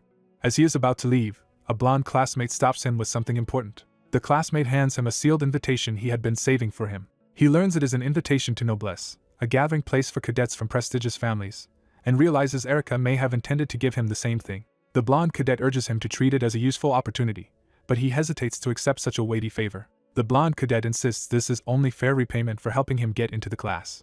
He accepts the gesture with simple gratitude. As he walks away, he reviews his plans and decides he still wants a minor on the Borsippa side in addition to barrier composition and body control. Enchanting rises to the top of his list as he considers curse work, alchemy, and related fields. Before he can continue that thought, someone abruptly grabs his attention. He instantly sharpens his focus toward the interruption. A red-haired senior fixates on the bracelet he is wearing and immediately asks if he made it himself. He teases her by refusing to confirm it outright. That answer sends Leah Claudel into a frenzy, and his system quietly establishes a bond with her. He recognizes her as the legendary enchanting genius who revolutionized the field by raising an armament to full grades. Her reputation is so overwhelming that even rare-grade heavy ink rock is treated as trivial in her hands. Leah studies his bracelet like a masterpiece and starts mentally rewriting it with better formulas. While he watches her spiral deeper into obsession, she anxiously asks whether the armament itself is somehow flawed. She blurts out that the opposite is true. The compatibility is absurdly high, giving her too many possible enchantment paths to choose from. He calmly concludes that if her only problem is having too many good options, then there is no real problem. When she looks up in confusion, he tells her there is still one more thing she should consider. He adds that the bracelet also has a resonance phenomenon, which completely changes how it should be enchanted. That insight leaves Leah stunned enough to ask what kind of person he really is, and he introduces himself as Lee Se-hun, the first-year valedictorian of the Borsippa refining department. Leah is amazed that someone that accomplished is only a freshman and introduces herself as a third year in the enchantment department. Their conversation is cut off when a stern cadet arrives and demands that he follow him. Leah immediately recognizes the newcomer as one of Erika's people and protests that she was speaking with Se-hun first. The man insists he only wants a quiet private word, but Se-hun refuses to leave and tells him to speak openly. The cadet demands that Se-hun apologize to Erika for publicly tearing up her invitation. Se-hun answers that Erika herself told him to destroy it. The man admits that might have been true, but says the real issue is that Se-hun accepted an invitation from Myers instead. Se-hun immediately guesses Erika sent him to interfere. The cadet denies acting under orders, though even Leah does not believe him. Leah openly mocks the lie. She reminds him that everyone knows he serves Erika's young master, exposing his supposed independence as nonsense. Humiliated, the cadet lashes out and tries to crush Se-hun with force while belittling him as a washed-up nobody. Se-hun remains unmoved as the man warns that Babel is full of people far above him. He lets the threat hang for a moment. Then he cuts back with a cold question about whether the man is really describing himself. The insult enrages the cadet enough to unleash a full attack. Se-hun reacts instantly and prepares a counter instead of retreating. Illusory beasts descend on them, but he raises his hand without panic. By reading the attack correctly, he realizes the illusion is being carried through real daggers used as mediums. The cadet is shaken that Se-hun saw through the trick so quickly. Se-hun catches one of the daggers and refuses to explain how he figured it out. Instead, he activates Gluttony Iron, joking that the weapon looked too tasty to ignore and that it will cover the $1,000,000 he lost. He identifies the bond's nature at once, a supreme iron that devours other iron, corrodes it, and turns it into mineral blood. Using that advantage, he launches an explosive ring straight at his attacker. The cadet tries to answer with brute force. The clash ends with the cadet dropped to his knees while Se-hun stands over him, having protected Leah as well. Leah, still rattled, suddenly remembers she is supposed to be the senior here. Se-hun ignores the awkwardness and asks her to recommend an enchantment department lecture. The question catches her completely off guard. She recommends ancient enchanting and cannot resist advertising herself as one of the department's best seniors. Elsewhere, the beaten cadet retreats in frustration, furious that a freshman outreacted him. Before he can dwell on it, a woman steps in and asks to inspect the dagger Se-hun used against him. He is shocked to discover the person questioning him is Erika herself. Under pressure, he hands over the dagger. Erika tells him not to report this incident to her brother because she will speak directly to the family head instead. He awkwardly agrees, and she notes that the dagger's anti-theft enchantment confirms it was meant to be used as a catalyst. As she studies it, Erika realizes Se-hun may have created a countermeasure specifically against the magic she and Professor Robert use. Back in class, Se-hun reflects that his aptitude for smithing may deserve a much higher evaluation than he was given. His system then establishes a new bond with Erika, making him suspect she witnessed the fight after all. He decides that if she saw enough to form a bond, then at least he was compensated for the trouble. He counts the captured daggers and decides they are crude but still useful material when combined with his black spirit thread. In a later lecture, he finds himself bored because the professor is covering theories he already knows. The professor moves from explanation to practical instruction. He explains that even the same metal can take completely different forms depending on how its mana arrangement is altered. He demonstrates that metal deformation is the foundation of a weapon's versatility. The lesson emphasizes that a blacksmith must fully understand the potential hidden inside the metal being handled. As the professor lays out iron ingots, Se-hun quietly pays close attention. The class is told they will practice metal deformation using those ingots. The assignment is to carve a precise scratch at the center by manipulating mana, and the cadets are warned that the specially adjusted ingots react very sensitively. Se-hun notes that the professor has not abandoned magical smithing after all, and the exercise begins under a 10-minute limit. Most of the class immediately fails, warping their ingots beyond recovery while the professor watches in grim silence. Only 2 cadets keep pace with the task from the start. Se-hun and a blonde rival finish the first stage at nearly the same moment. The professor advances only those 2 to the next phase. He projects a more complex arrangement for them to copy as the next test. The blonde cadet becomes convinced he can finally beat Sehun because their speed and completeness look similar. The professor reveals an even more complicated arrangement. The blonde cadet rushes to perfect it before Sehun can respond. He imagines this will be the moment everyone recognizes him. Instead, the professor abruptly singles him out by name. He is ordered to restore the ingot to its original form, which immediately unsettles him. He realizes too late that the mana arrangement inside his ingot has been ruined beyond repair. The professor explains that the ingot did not fail because of the final deformation but because the processing method was wrong from the beginning.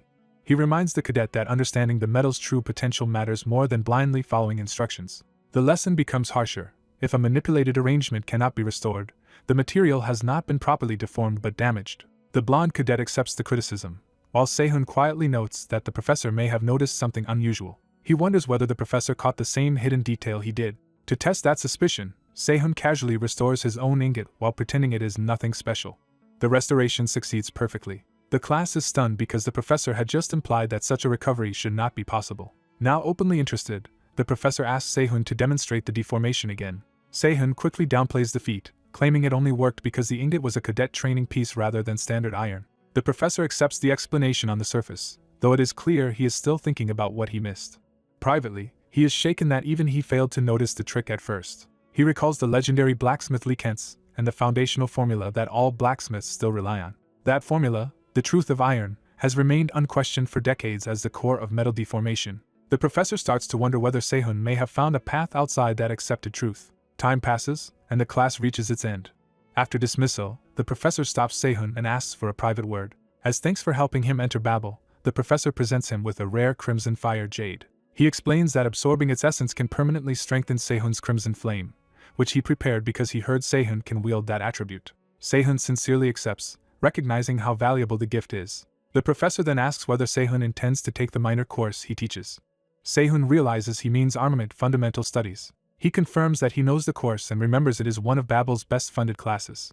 Thinking back to his previous life, he concludes that a professor he never even heard of back then likely met a bad end despite his current prominence.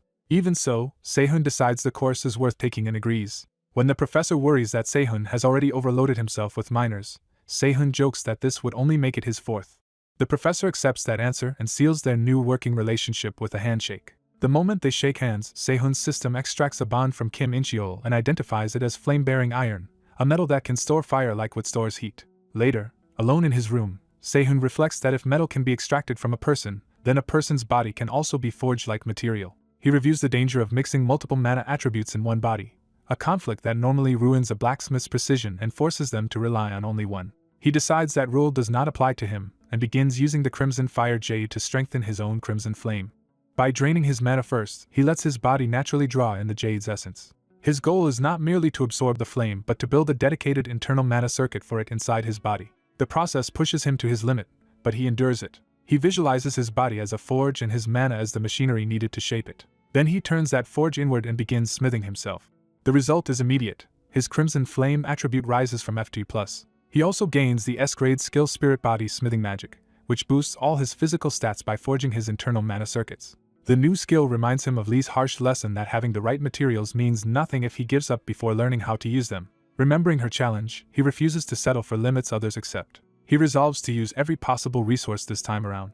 Whether someone becomes ally or enemy, he vows not to repeat the regrets of his previous life. On another day in the workshop, the cadets are told to finish and wrap up the items they have been making, because today's results will shape the rest of the semester. Their instructor warns that what they produce now will determine the pace of their entire first term, so they must give everything they have. The room answers with determined energy as everyone throws themselves into the work. Sehun judges his own progress harshly, seeing flaws everywhere because his body still cannot fully keep up with his technique. He decides this is no time for restraint and pushes harder. Balancing fire, hammering, and cooling in rapid succession, he forces the blade into shape. When he checks the result, he decides it is acceptable for now. He knows he lacks time to perfect everything and that a merely decent overall performance would earn him more budget. Even so, he chooses to make at least one weapon properly rather than spread himself thin.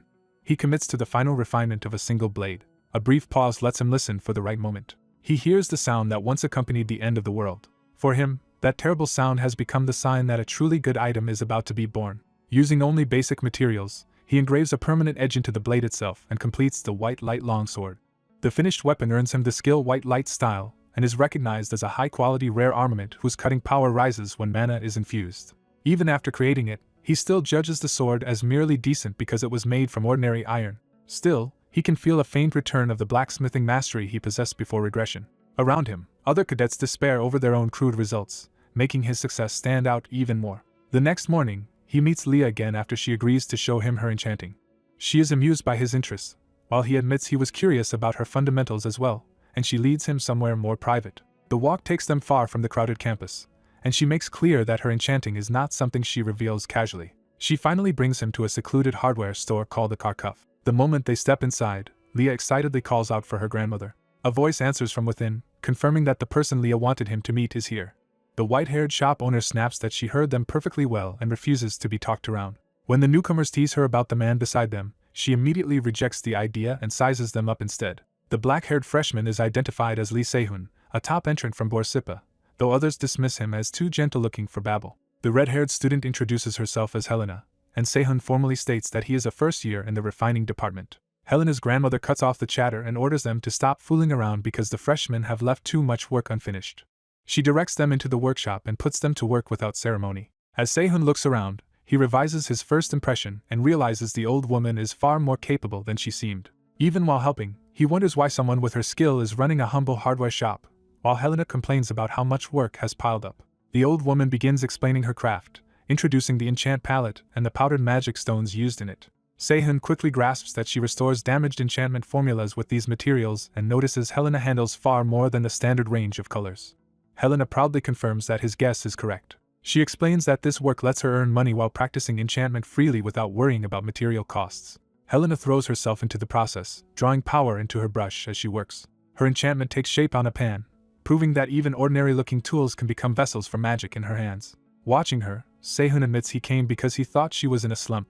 That thought is tied to the humiliation she suffered after losing her valedictorian standing and being mocked as a fallen talent. But after seeing her work firsthand, he concludes he already understands both the cause of her slump and how to fix it. Before leaving, he tells Helena that her ability to lose herself completely in her craft is itself a rare gift. His attention shifts to the workshop bench as a new idea forms. Studying the materials there, he realizes one of them resonates with mana in a way that could produce a special effect. Since he has been itching to try engraving white light again, he asks to test it on something. The old woman challenges him to prove himself by taking any discarded item from the pile if he thinks he can manage it. Sehun accepts at once, eager to test a whetstone of such quality. He focuses, already seeing a method the others have missed. From the junk pile, he picks up a worn kitchen knife. The old woman is openly doubtful that he intends to work with something so ordinary. Sehun explains that the knife's even wear and straight axes show it belonged to someone trained in weapon handling, not just cooking. He also identifies the best whetstone by sensing that its mana particles are compressed more evenly than the others, making it suitable for sharpening to the limit. He begins sharpening with calm confidence. Watching him, the old woman is startled that a first-year freshman can judge tools and materials so precisely. Helena suddenly announces that she has finished her own task. Only then does she notice her grandmother has been standing nearby the whole time and gets caught acting too casually. She gleefully points out that her grandmother tried to find fault with her junior and ended up being the one corrected. Her grandmother shuts her up with a painful flick before the teasing can continue. The old woman turns back to Sehun and asks whether he is done. He modestly says this is only the best he can do for now and promises he will do better next time. The old woman ends the exchange and sends both students back to their own business. Helena drags Sehun out, laughing that her grandmother is just being cranky again. Left alone, the old woman stares at the sharpened knife in silence. Her brother bursts in from the restaurant next door, asking whether she has finished the kitchen knife because orders are backing up. She tells him to stop shouting and answer the real question instead. Their usual argument resurfaces as he complains that a combat professor should quit wasting time on restaurant work, while she dismisses his nagging as meddling with her hobby. He grabs the knife, expecting the same rough work as always. The moment he tests it, he realizes something is different. He assumes his sister must have sharpened it while drunk again, but she denies it and lets him know someone else did the job. When he asks who could have done it, she answers that it was a freshman. She makes it clear that a student who only entered this year produced this result. Outside, Sehun becomes the subject of sudden curiosity as word spreads about the unknown freshman. Helena explains that her grandmother was once a metallurgy professor before retiring and opening the hardware shop. Sehun asks whether there was some deeper reason behind that decision, but Helena knows nothing specific. Still, he notes that many professors have left metallurgy over the last decade, and with the department destined to become Babel's weakest, he decides this is not a coincidence to ignore. Helena eagerly asks what he thought of her enchantment, wanting praise more than any larger mystery. Sehun tells her fundamentals are strong, but also points out that her thinking is too narrow. He presses her on why she ignored a better method she had already imagined. Then he bluntly teaches her that ignorance can be fixed by learning, but knowing better and still refusing to act is a deeper flaw because a creator's imagination is itself a weapon. Helena is shaken because he has named a truth she had never been able to articulate. Seeing she is finally listening, Sehun decides to demonstrate rather than lecture further. He warns her that he has little time and tells her to pay close attention. He explains forging as placing the real stone beneath the water's surface, and he defines enchantment as shaping the image of that hidden stone above the water, making it something dreamlike by nature. Using the knife, he demonstrates a layered enchantment he calls Crimson Lotus. He follows it with White Radiance Flow, showing how a second current can be laid over the first. He explains that true enhancement need not sit on the surface of a weapon but can be embedded deep within it. If one layer is not enough, he says, then the answer is to divide the effect into multiple layers. He swings the knife to show how those hidden layers can be released in motion. The blade's force erupts outward, proving the concept in a single clean strike. The cut lands with far more reach and precision than the knife should have possessed. He explains that by following Crimson Lotus, killing intent can be made to descend along the flow instead of exploding all at once. Even he admits it is not yet a complete enchantment, but it is enough to open a new path. Helena is left stunned, realizing that true geniuses keep advancing even while hesitating.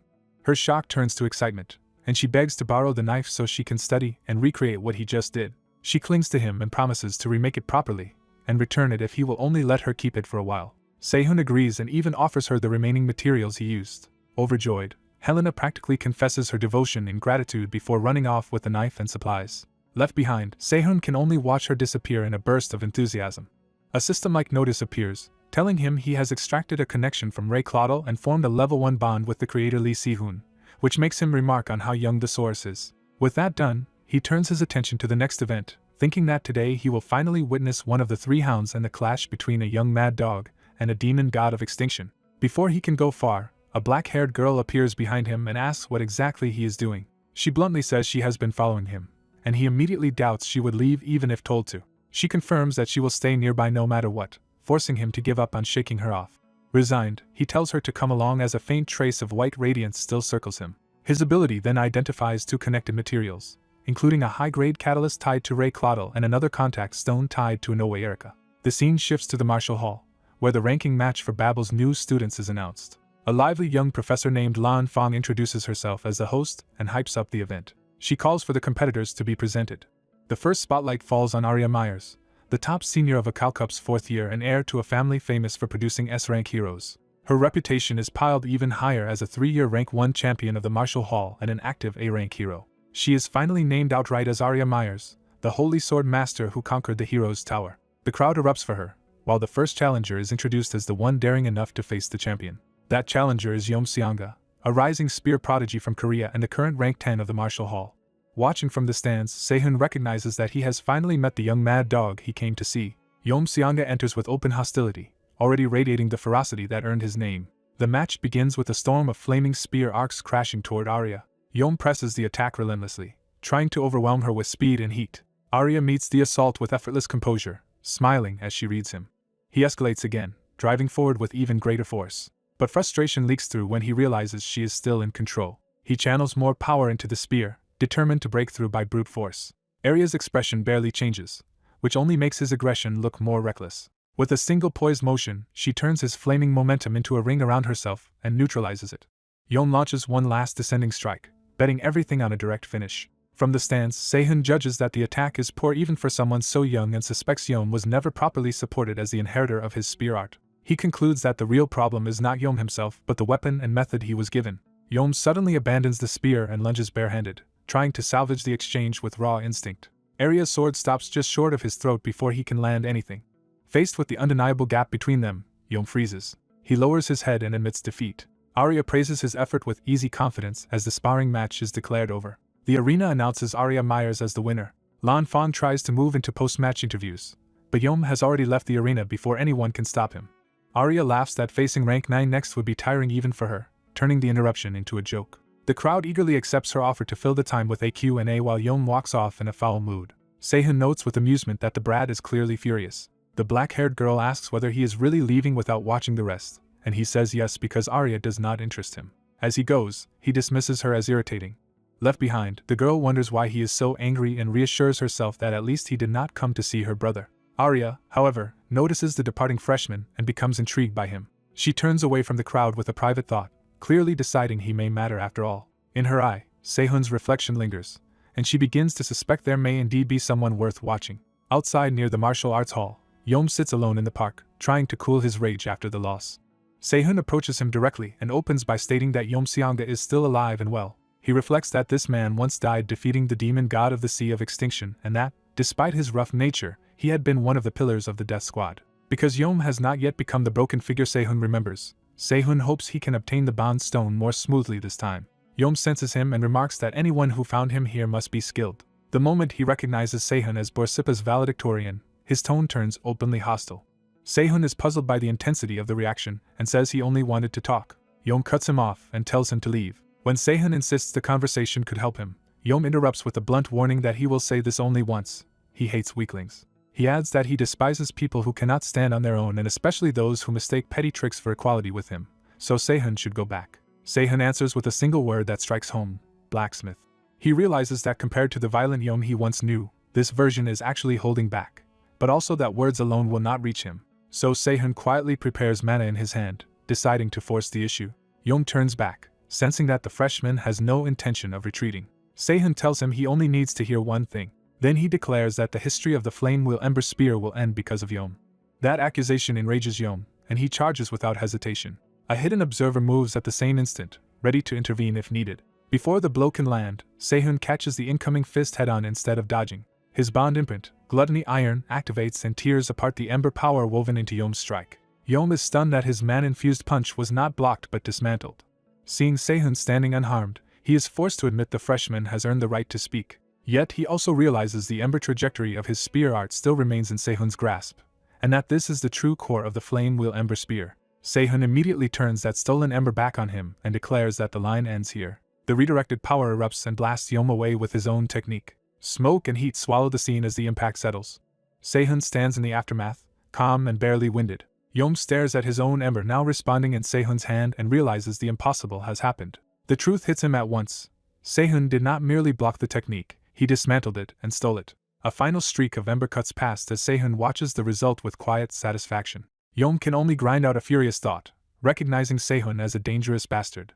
As his temper nears the breaking point, the young man braces himself to lash out. He reflects that the Flame Flower Gate massacre likely came from this same violent streak in his nature. That thought hardens into action as he moves to strike. He throws a punch while realizing the boost from Gluttony Iron is fading and his body is already at its limit. Even exhausted, he commits to the blow before his enhancement fully runs out. The impact erupts with enough force to shake the area. He catches the other student's hand in the aftermath, stopping the clash from escalating further. The blonde student recognizes him as Jake Myers and is startled that he stepped in. Jake abruptly asks whether the senior knows the valedictorian of the Borsippa department, and gets a hesitant yes. Satisfied, the senior falls silent and decides what to do next. He dismisses them with a curt order, and Jake hurriedly drags Sehun away before anything stranger happens. As they retreat, Jake cuts off Sehun's attempt to speak and urges him to leave quietly. Left alone, the senior regrets losing control, throwing the punch, and risking trouble for both his master and the Flame Wheel Ember Spear. His shame lingers as he replays the mistake. Once they are away, Jake scolds Lee Sehun for provoking a senior strong enough to kill him if the fight had continued. Sehun brushes it off and claims he had only been bluffing. At the same time, a system message confirms he has formed a bond with Yom Songha, and he immediately starts thinking about how to exploit it. He decides that the real Yom Songha is far softer than the Mad Dog reputation suggests, which means the bond may be easier to deepen than expected. He also judges Jake useful and starts sounding him out while they walk. Jake laughs off his bruised hand and insists he is fine. Sehun notes the claim but shifts to the question that actually matters to him. He asks what Jake said about his sister at the arena, and Jake confirms he means Arya Myers. Jake admits he only called her arrogant, then panics when he realizes that comment must have reached her. He concludes that Arya has taken an interest in Sehun. Jake is amazed Sehun overheard that in the crowd, then nervously explains that his sister is an A-rank hero and not someone to attract lightly. Sehun welcomes the attention because Yom Songha's greatest obsession is surpassing Arya, so drawing her interest should naturally make him more important to Songha. Jake tries to warn him that Arya is dangerous in ways he does not understand. Sehun bluntly guesses that she is petty and insidious, leaving Jake too flustered to deny it cleanly. Jake awkwardly backpedals while Sehun watches him with amusement. Sehun presses further and asks why Jake hates his sister so much. That question brings up Arya's true identity as the Sword Saint. He recalls that even her famous sword once failed to impress her. The memory expands into the legend that the Sword Saint vanished and returned transformed after forging a blade from the remains of a demon god. Remembering that story, Sehun concludes that Arya is trouble incarnate. With that thought, he parts ways and leaves Jake behind. Jake is left staring after him, confused by the abrupt exit. A message on his phone suddenly gives him the answer. Arya tells Jake that Sehun seems interesting and orders him to keep reporting everything, effectively turning him into a go-between. Jake is horrified to realize he has been trapped between the two of them. Arya doubles down by mockingly asking her brother for that favor herself. Jake is left alone on the street, burdened with his sister's demand. The next morning at Babel Academy, Sehun wonders if he pushed Yeom Sung-ha too far while waiting for class to begin. Before he can dwell on it, a flamboyant substitute professor bursts in and seizes everyone's attention. The man introduces himself as Reese Dova and announces that he will handle their major classes for 2 weeks, starting with attribute refining. The students immediately recognize him as the notoriously unhinged professor and brace for trouble. Reese says he has brought back the results of last week's refining assignment along with each student's first semester budget, then begins calling them forward one by one. After working through the class, he saves one name for last. When he calls Lee Sehun, the room expects him to receive an enormous budget. Instead, Reese announces that Sehun's budget has not been released at all. He explains that Sehun's submission was so complete it has been entered into the second-year public auction instead. The budget will be determined by the winning bid there, making Sehun's case exceptional enough to seem like special handling. Sehun suspects Vice Dean Michael is behind it, but accepts the explanation because no one above has objected. Class finally begins with a lesson on residual mana. Reese brings in a volunteer assistant, and the room is stunned to see Yeom Sung-ha himself. Sehun immediately focuses on the senior's presence far more than on the lecture. Reese cuts off the distraction and moves straight into the fundamentals. He explains that armaments are built around 2 broad forms of residual mana. One must be externally charged, while the other can sustain itself by generating or absorbing mana, though that independent type is far harder to make. Because mana cores vary with materials, methods, and the creator's own mana, there is no single standard way to build them. For that reason, the class will start with the simpler charging type, and Reese turns the demonstration over to his assistant. Yeom Sung-ha calmly gathers fire mana in his hand. Reese explains that fire mana is especially unstable as residual mana, so controlling it at all is proof of excellent retention. He presents Sung-ha's Flame Will Ember Spear as the model example of that control. The students are awed that he can handle fire mana so precisely when most of them struggle with far less. Reese decides to exploit having such a gifted assistant, and turns the demonstration into their next assignment. The class is ordered to create any charging type armament they want, as long as it uses fire attribute residual mana and follows the Flame Wheel theme. He then sends everyone to the refining room and reminds them to change clothes first. The students instantly realize this is their best chance to approach Yeom Sung-ha. One eager student rushes forward, thrilled by the chance to speak with him directly. Sung-ha shuts him down before he can even introduce himself, and tells him to disappear. The rejection is so brutal it crushes the mood of everyone watching. Sung-ha remains outwardly cold and unreadable. As Sehun heads out, Sung-ha stops him by name. He immediately demands to know what Sehun really knows about him. Sehun answers by revealing knowledge of the Flame Will Ember Spear's ranking system and the fact that the current sect leader once reached 8 wheels. He goes further and states that Sung-ha should be capable of sustaining 6 wheels, not merely the 3 he just displayed. That claim makes Sung-ha chase after him instead of letting him leave. He is shaken when Sehun bluntly says he once reached the 7th wheel. Sehun even knows that Sung-ha later lost the ability to maintain it, a secret Sung-ha has not shared even with his sect leader. Sehun claims he noticed because he has an unusual sensitivity to fire, and Sung-ha's flames felt wrong to him. He diagnoses the problem as Sung-ha's inability to properly detonate and release the remaining power in his flames. Sung-ha, now fully invested, asks whether Sehun knows the cause. Sehun admits he has a theory, but he refuses to explain it for free, forcing Sung-ha to recognize that this is a negotiation. Sung-ha swallows his pride and tells him to name his terms. Sehun first demands proper payment for all advice and help he provides. Second, he insists that Sung-ha consult him whenever a difficult decision arises. He gives Sung-ha until they reach the refining room to decide whether to accept. By the time they arrive, Sung-ha agrees. Sehun accepts the deal only if Sung-ha proves he is serious. That afternoon in the smithing workshop, Sehun begins working while the other students whisper about his methods. They are baffled that he is crafting without even sketching a blueprint, or pausing for verification. He confidently selects fire ore and dark ore in a 7:3 ratio. Watching from nearby, Sung-ha is confused that the valedictorian seems to be wasting the materials. Sehun explains that the key moment is when he makes the attribute mana start leaking out. He prepares his hand for a delicate intervention. Then he directly manipulates the leaking energy instead of letting it disperse. He names the technique thermal substitution, controlling flame and mana together so the attribute is retained, and Reese immediately realizes Sehun's auction-worthy submission was no fluke. Sehun notes to himself that what looks ordinary to others should appear very different to Yeom Sung-ha. He tells Sung-ha to watch carefully. He begins the crucial shaping step. Sehun explains that the fire mana pushing outward must be placed inside while the dark mana pulling inward must wrap around it, so the opposing forces balance into a perfect circle. Songhwa initially thinks that is all there is to it, but he immediately realizes the method relies on the very second mana attribute he has been taught to treat as a hindrance to the flame wheel ember spear. He admits that using it this way caused his mastery to collapse from the 7th wheel to the 5th. Sehun demonstrates the result anyway, producing 5 black flame wheels and explaining that while Songhwa lacks the strength for 6, those 5 are already stronger than 7 ordinary flame wheels. Songhwa reveals that the flame flower gate regularly tests its successors in the outside world. If a successor falls below the 6th wheel, they lose that status. And if he simply repeats the unstable method that once ruined him, it will not save him now. He adds that his dark mana has become too unruly to control directly. So he asks when the next instructor from the sect will arrive. When Songhwa says it will be tomorrow, Sehun realizes there is only one day to prevent his expulsion. He points at Songhwa and decides on the spot to intervene. He asks whether Songhwa could still act freely if his successor position were secured, and Songhwa answers yes without hesitation. That is enough for Sehun to commit himself. Using a bonded material that resonates with both fire and dark mana, he declares that the first step is to change Songhwa's weapon itself. He brings Songhwa into a Karkuf's private training room, a place reserved for the academy's elite, and Songhwa can only mutter at the display of status. Sehun accesses the room system and starts modifying the weapon settings. The weapon skin shifts to the style of the flame flower gate, making Songhwa stare at the emblem of home. Sehun casually says his master sent him that design, pretending it means little while gauging Songhwa's reaction. Then he moves on and starts forging the actual training tools. He uses the bonded stone as the core material because its dual resonance matches Songhwa's internal mana.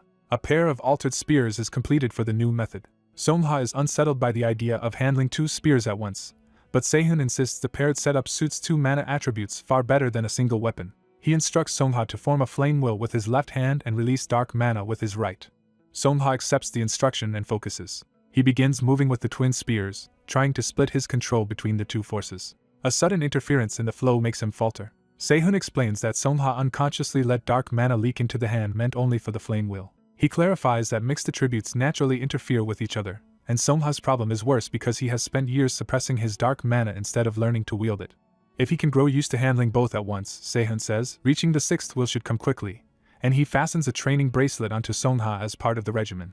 Songhwa recognizes that Sehun has given him something genuinely valuable. After 3 hours of relentless practice, Songhwa is still drilling the new method. He starts adapting his movements to the dual attribute style. Watching him improve, Sehun wonders whether this rapid progress comes from training methods inherited from his own future self, and decides to test just how capable that past self really was. He studies Songhwa's breathing, muscle movement, and shifting balance in minute detail. He also tracks the exact wavelength of mana circulating through Songhwa's body and leaving through the spear tip. When Songhwa catches him staring, Sehun brushes it off as data collection. He says he needs that data to forge the weapon Songhwa will eventually use. Then he downplays it as nothing more than a class assignment, and Songhwa scoffs at the idea that a first year could make anything worth expecting. Sehun lets the insult pass and asks a more personal question instead. He wants to know why Songhwa is so determined to cling to his successor position. After a long silence, Songhwa admits that his master wants him to become the sect leader. He explains that he simply follows that wish, and Sehun recalls that the man who raised him was not only his adoptive father but also the first sect leader and an S-class hero. That memory fixes the face of the man whose approval still rules Songhwa's life.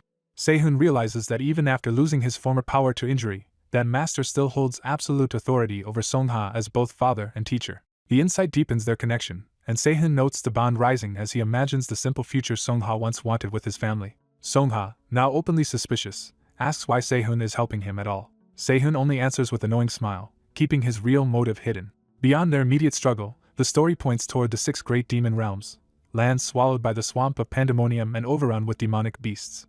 The protagonist declares that he intends to enter every demon realm, and to do that he needs protectors and the materials to arm them. He bluntly sizes up Yom Songhwa as a likely future leader of the Flame Flower Gate with enough skill and money to be useful. When Songhwa calls him shamelessly transactional, the protagonist makes clear he has no reason to offer help for free. Songhwa realizes the offer is being framed as a deal in which any aid must be paid back. The protagonist names his price. Songhwa must become sect leader of the Flame Flower Gate.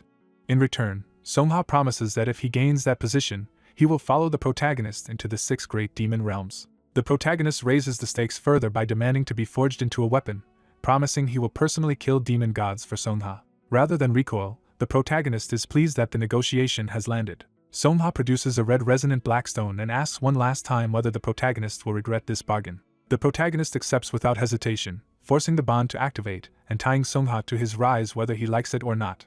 Later, the scene shifts to the public training hall on Flatium's first floor. There, Flame Flower Gate instructor Gang Hyanon arrives with disciples and greets Songha as the young master. Gang explains that the accompanying disciples were chosen by the sect leader to watch a spar between him and Songha and broaden their horizons. He deliberately flatters Songha as the obvious standout beneath the next sect leader, baiting him in front of witnesses. Songha immediately shuts that down, warning him not to speak as if the succession has already been decided, and Gang retreats behind a fake apology. When Gang suggests proceeding with a routine skill assessment, Songha refuses.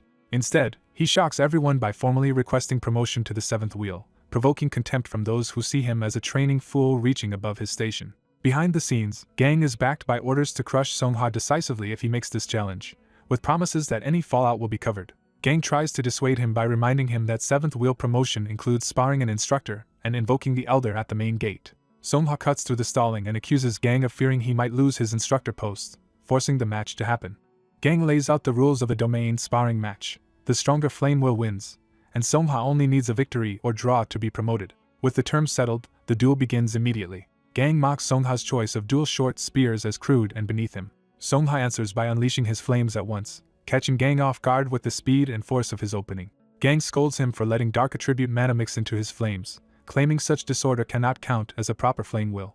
Songha ignores the lecture and calmly insists the real answer will come when their powers collide. Gang retaliates with a sweeping spear technique, convinced Songha will regret provoking him. His flaming assault crashes down with enough force to shake the arena. Songha stands his ground inside the blaze instead of being overwhelmed. The clash erupts into a violent burst of fire and pressure. Gang suddenly senses something is wrong as the exchange stops behaving like an ordinary contest of flame wheels. To his horror, Songha's power does not merely resist his flame wheel but tears into it and devours it from within. Before Gang can recover, cracks race through his spear. The weapon shatters under the strain of the collision. Gang drops to his knees in the center of the arena, defeated and disarmed in front of his own disciples. Songha stands over him with both spears intact, throwing Gang's earlier insult back at him. With the promotion effectively won, the protagonist asks what this result means for Songha's future. Songha explains that becoming sect leader requires 2 things, and promotion alone is only the first step. First, one must reach the 8th wheel, and second, one must secure the consent of most of the instructors. He is confident he can win that consent through further sparring, though later matches will not be as easy as today's domain duel. When the protagonist notes how casually he says that, Songha points to today's result as proof that the path is already opening. The protagonist reminds him that every favor has a price and that Songha should start thinking about repayment now. Songha accepts the debt and asks what kind of payment the protagonist wants, offering money or materials within his means. The protagonist immediately adds that he already has another commission in mind. Songha studies the newly made spears and judges them impressive, especially considering they were produced in only a few hours from a borrowed class assignment. That performance makes him curious about what the protagonist could create with proper time and purpose. The protagonist asks for a more practical weapon, while Songha nearly pokes him with a spear in his eagerness. Their transaction deepens the system bond, raising Songha's bond level and confirming that completed deals strengthen their relationship. The story then moves to the Academy auction house, where a large crowd has gathered. An announcer opens the refining department's second-year regular auction. The protagonist notices the turnout is unusually large and realizes his status as department valedictorian has drawn attention. He also recognizes that being watched so publicly makes it harder for his enemies to target him openly. As he watches, he wonders what scheme Michael has prepared to seize control of the refining department, while the auction introduces a special quality verification process for iron swords. The organizers reveal Seojumpo cloth, woven from the melted fur of an S-class white tiger, a material that is soft like fabric but resists slashing like metal. They explain that this cloth can expose blades that chase cutting power by sacrificing durability. A demonstration sword is struck against the cloth and breaks apart on contact. The announcer makes the point explicit. The cloth will be used to weed out defective swords during the auction. The first featured item is Joseph's blue horn sword. The protagonist and Erica immediately recognize that the organizers came prepared for a trap and ask why this test matters so much. He explains that the white tiger's fur copies the sharpness of any metal weapon that touches it, so even a good blade loses durability against it. Erica realizes that this puts the white light longsword at a disadvantage, since blades optimized for cutting are usually fragile. The protagonist agrees and sees the setup for what it is, an attempt to embarrass both him and Professor Kim In-cheol by making his sword fail publicly. He remains calm, convinced that only a poorly made sword would be ruined by this test, while another item sells in the background. At last the auction reaches sword number 36, Lee Se-hun's white light longsword, and its quality verification begins. The sword flashes with white power as it meets the test. Instead of breaking, the blade begins to react in a way no one expected. The tester recalls as the sword remains whole and active after the strike. He realizes something extraordinary just happened but cannot yet understand it. The longsword hums with a strange white resonance that leaves the audience baffled. Seeing the confusion, the protagonist rises from his seat to intervene. He asks for a moment to explain, and the hall is stunned to see Lee Se-hun himself step onto the stage. He begins by saying that a blade relying only on a keen edge should indeed shatter against this kind of cloth under normal circumstances. Then he reveals the hidden principle of his weapon. The white radiance longsword draws mana from the air and condenses it into a razor-thin secondary edge. The crowd struggles to believe him because most of them cannot sense any mana at all from the blade. He tells them that is normal, because the effect is too subtle for most people to perceive directly. Though the mana density is too low to count as a true sword chi, he explains that it is still far sharper than ordinary light, which is why he calls it a keen edge. Erica connects the earlier resonance to this hidden edge and realizes that was the source of the strange reaction. The protagonist confirms it and explains that when two identical keen edges meet, they resonate instead of canceling out. Using that resonance, he performs a new trick and identifies Erica's social connection stone as the right material to tune chaotic mana arrays. He activates Erica's affinity inscription through the sword, using it as a tool to stabilize and reorganize the blade's internal mana.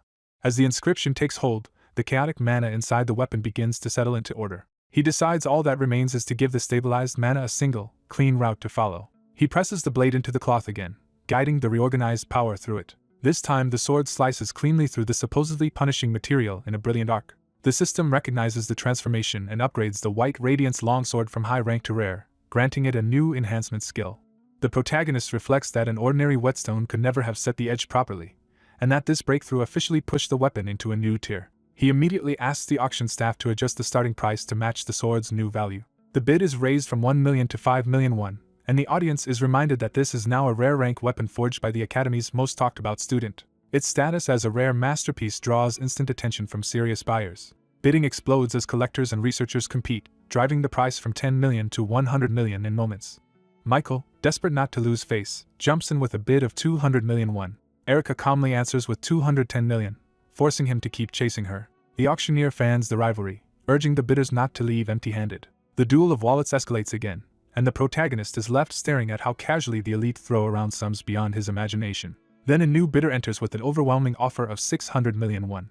Even Michael is shaken by how absurdly high that number is, while a woman behind him makes clear he is expected to secure Lee Se-hun's work at any cost. The true heavyweight reveals herself, and both Michael and Erica realize a far bigger player has entered the contest. Michael can only despair, knowing his sister will blame him for being outclassed so completely. The auction staff can barely process what is happening to the white radiance longsword. With no higher bid, the sword is sold for 600 million won. Professor Kim In-cheol is left silently stunned by the scale of the result. The protagonist can only call the outcome unbelievable. When he checks his phone, the transfer confirms that the money has truly arrived. The buyer soon appears in person, and he confirms to the red-haired woman that the full payment was received. She asks how he plans to use the white radiance longsword, and he says he intends to take it into a danger zone when he has time. She objects that such a valuable weapon should not be wasted on ordinary training. Instead, she proposes that he test it at Mount Yunwal, a candidate site for the first year's initial subjugation drill. He agrees that a scouting trip there would be useful, though she hesitates because her current position makes joining him difficult. She worries that openly accompanying him could be politically awkward. To solve that, he offers to craft any armament she wants in exchange, effectively buying her cooperation and time. He accepts the arrangement at once, though privately he treats the scouting trip as a convenient excuse for another goal. That hidden goal is tied to Jürgen Kruger, the world-dominating necromancer known as the Climber. The protagonist recalls that one of Kruger's lost artifacts vanished during the Pandemonium ambush. He knows that artifact is hidden deep within Mount Yunwal. Elsewhere, Michael reports this failure to a woman seated above him in authority.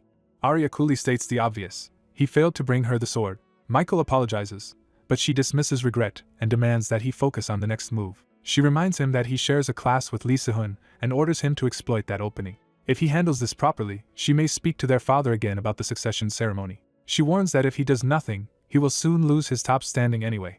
Michael realizes she has already seen through his precarious position. Though their father forbade certain actions until graduation, Arya makes clear she understands the pressure he is under. Michael vows that by any means necessary he will bring her Lee Se-hun's sword. Arya mocks his lack of manners even while accepting his submission. She gives the order plainly: bring the sword to her. And she makes clear that she expects him to succeed no matter the cost. Afterward, the protagonist vents that Lee Se-hun is a terrible person to deal with, while Arya watches him leave from a distance. Yet beneath her irritation, Arya admits to herself that there is something about him she finds strangely aggravating and compelling. Back in class, The protagonist presents the completed commission to Songha and his instructor. The finished pair consists of Crimson 1 Spear, which stores fire mana and boosts flame wheel efficiency, and Black 10 Spear, which stores dark mana and stabilizes the flame wheel. The instructor is impressed by the craftsmanship before even considering the function. What truly amazes him is the internal design. The flame wheel and auxiliary formulas are built to repel attribute mana when the user operates them incorrectly, effectively warning the wielder. He judges the pair so valuable that they can serve as both training tools and instructional texts. On that basis, he awards the protagonist a perfect score and exempts him from further attendance. Other students grumble that someone at his level might as well graduate immediately, and resent being stuck in the same class as him. As the protagonist prepares to leave, the instructor tells him to take the spears and sell them later if he wants. Walking away with the weapons, he remembers that today he still has Ma Guangsu's class. When he arrives, he finds Michael already there, practicing alone and clearly waiting for him. Michael awkwardly asks whether the protagonist also has class now, pretending he merely came early to train. The protagonist offers to leave the room to him, but Michael hurriedly stops him. Michael forces a smile and asks for a favor before the protagonist can walk away. The protagonist rejects the request immediately, refusing even to entertain it. He bluntly states that Michael was obviously sent by his sister to obtain a weapon, and that he has no intention of helping.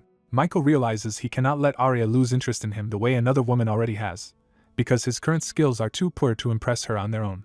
Desperate, he changes tactics and offers something else instead. He reveals a hero-grade weapon, the Hammer of Black Flames, a refining Dragonite hammer coated in both fire and dark mana and suited for attribute training. The protagonist admits it is a solid item with plenty of room to improve, which means it has real value to him. Michael immediately proposes a wager, one more spar, with the hammer as his stake, and if the protagonist loses he must forge a weapon for Arya. The protagonist pauses, clearly weighing the offer rather than dismissing it outright. Then he smiles and agrees to the gamble on one additional condition. Lee Se-hun provokes Jake Myers into a duel by betting that if he wins, Jake has to stop bringing up his sister for a month and make sure she knows it. Jake reluctantly accepts, while Se-hun reminds himself that he lost their last exchange by letting an unexpected counterattack slip through. Jake decides he will not hold back this time and plans to unleash his full power from the opening move. As Jake compresses a startling amount of mana with a clenched fist, onlookers realize he had always been strong enough to interfere with top fighters before. Se-hun calmly crushes a stone-like bond in his hand to switch preparations. He deactivates Erika's social link stone, activates Ryu Eunha's gluttony iron, and uses the former effect to tune his body's mana into its best state. With his grip set, Se-hun readies both spears for a serious fight. Jake notices that Se-hun handles a short spear naturally, suggesting real familiarity rather than improvisation. That makes Jake wonder whether Se-hun's blacksmith background also means he can wield many kinds of weapons. Even so, Jake refuses to believe mere familiarity with a weapon will be enough to beat him. He launches in with overwhelming force to prove he is not someone Se-hun can simply overpower. Se-hun answers the charge by shaping his body and timing around Jake's movement instead of meeting it head-on. Jake becomes convinced the match is already his as he closes in with confidence. Se-hun abruptly changes the rhythm by igniting a fire-based technique. His twin spears carve a flaming wheel that forces Jake onto the defensive and breaks the momentum of the assault. Jake is caught off guard when the exchange turns against him. Se-hun reveals the technique as Flame Wheel Ember Spear, drawing on knowledge he learned before his regression. He recalls that Samjayan once told him many stories and initially shared techniques only to raise their bond level. Later, once Samjayan truly trusted him, they passed on secret methods they had never taught anyone else. Remembering how he was mocked as talentless back then, Se-hun decides that even an imperfect imitation of those teachings will do for now. He channels fire through the spear in a rough but usable copy of the original art. The flaming arcs keep Jake pinned down and dragged along Se-hun's pace. Jake realizes he has been controlled ever since he lost the flow of the fight. He also realizes Se-hun's current physical edge is coming from a temporary skill rather than his natural body. Jake decides his best chance is to stall until that skill wears off and then reverse the match. He immediately starts retreating and buying time instead of forcing another clash. Se-hun sees through the tactic at once and admits Jake's instincts are worthy of the academy's top student. To stop the stalling, Se-hun triggers Explosive Ring by using mana stored in Yom Songha's Ink Spider Bracelet. Jake is horrified because Se-hun is mixing stored fire attribute mana into the fight in a way that looks dangerously reckless. With no choice, Jake hurriedly gathers mana between his palms to answer the threat. He compresses that mana into a blade-like form with his bare hands. Jake unveils Myers-style formless sword, a sword art executed without holding an actual weapon. He follows it with blue axis light thread, sending a cutting blue trajectory through the air. The strike tears upward and forces Se-hun to evade rather than continue pressing. Se-hun is impressed that Jake can use sword arts empty-handed and acknowledges the quality of the response. Jake decides admiration is over and escalates to a deadlier revision of Flame Wheel Ember Spear. He unleashes Eclipse Crescent because he cannot afford to lose, even if it means using a near-fatal move. The Red Crescent, and Jake's blue sword art collide in a violent explosion of opposing mana. The impact floods the hall with blinding light and shockwaves. When the glare clears, Sehun is still composed, his fist raised amid blue mana. Jake braces for the outcome, unsure whether he has survived the exchange cleanly. Sehun's mana settles as the dust begins to clear around him. Sehun admits defeat at the same moment the system announces that he has established a bond with Jake Myers. He questions whether the result should really count as a loss rather than a draw. Jake concedes it could be called a tie, but since he had to use a near-fatal technique, he feels the exchange was effectively his own loss. That frustration makes Jake reveal his deeper problem. He wishes he could use a real sword. When Sehun asks why he cannot, Jake explains that any sword he holds breaks too easily. He has even shattered a hero-grade blade before, which leaves Sehun puzzled. Sehun suddenly thinks he understands the cause and asks Jake to hold out his right hand. He tells Jake to relax his hand and keep his mana perfectly still so he will not get hurt. Jake grows alarmed when Sehun raises a hammer over that hand without explaining himself. Sehun strikes Jake's palm directly with the hammer. From the reaction, Sehun confirms his suspicion. He concludes that Jake's mana changes the material itself rather than merely reinforcing it, which explains why swords fail in his grip. Jake demands an explanation for the bizarre test. Sehun bluntly asks whether Jake wants him to make a sword. The system extracts Jake's bond and produces Jake Myers' compression stone, a superior ore that endlessly compresses absorbed mana until it exceeds its durability and breaks. Sehun promises he can forge Jake a sword that Jake himself will not be able to break. Before they can continue, Sehun senses a new presence approaching. A new bond forms with Ma Guangsu as the stern instructor enters the hall. Ma Guangsu dismisses Jake and summons Sehun for a private talk. Jake is left outside, confused but obedient. Alone with Sehun, Ma Guangsu points out the contradiction between Sehun's old blacksmith identity and his current mastery as a spearman. He warns Sehun to answer carefully so there is no misunderstanding. Sehun deflects with dry humor, pretending the real issue is simply that his stance looked too perfect. To demonstrate, he shows a cheap trick rather than a hidden lineage. He explains that his skill works by adjusting his muscles to imitate another person's body. The effect vanishes once the skill ends, proving it is temporary mimicry rather than a permanent transformation. Ma Guangsu asks what limits this ability has. He weighs the implications of a power based on observation and imitation. After hearing the explanation, Ma Guangsu apologizes for suspecting Sehun and admits he overreacted because a demon with a similar ability exists. He identifies that demon as one of the 10 evils of the pandemonium, the doppelganger, a killer who copies martial arts and uses them to erase heroic legacies. Ma Guangsu's hatred runs especially deep because of a past encounter with that monster. Sehun realizes their new bond likely formed because that old grudge made Ma Guangsu immediately sensitive to his skill. He concludes that the instructor either suspected him of being the doppelganger or decided he could be useful in hunting it.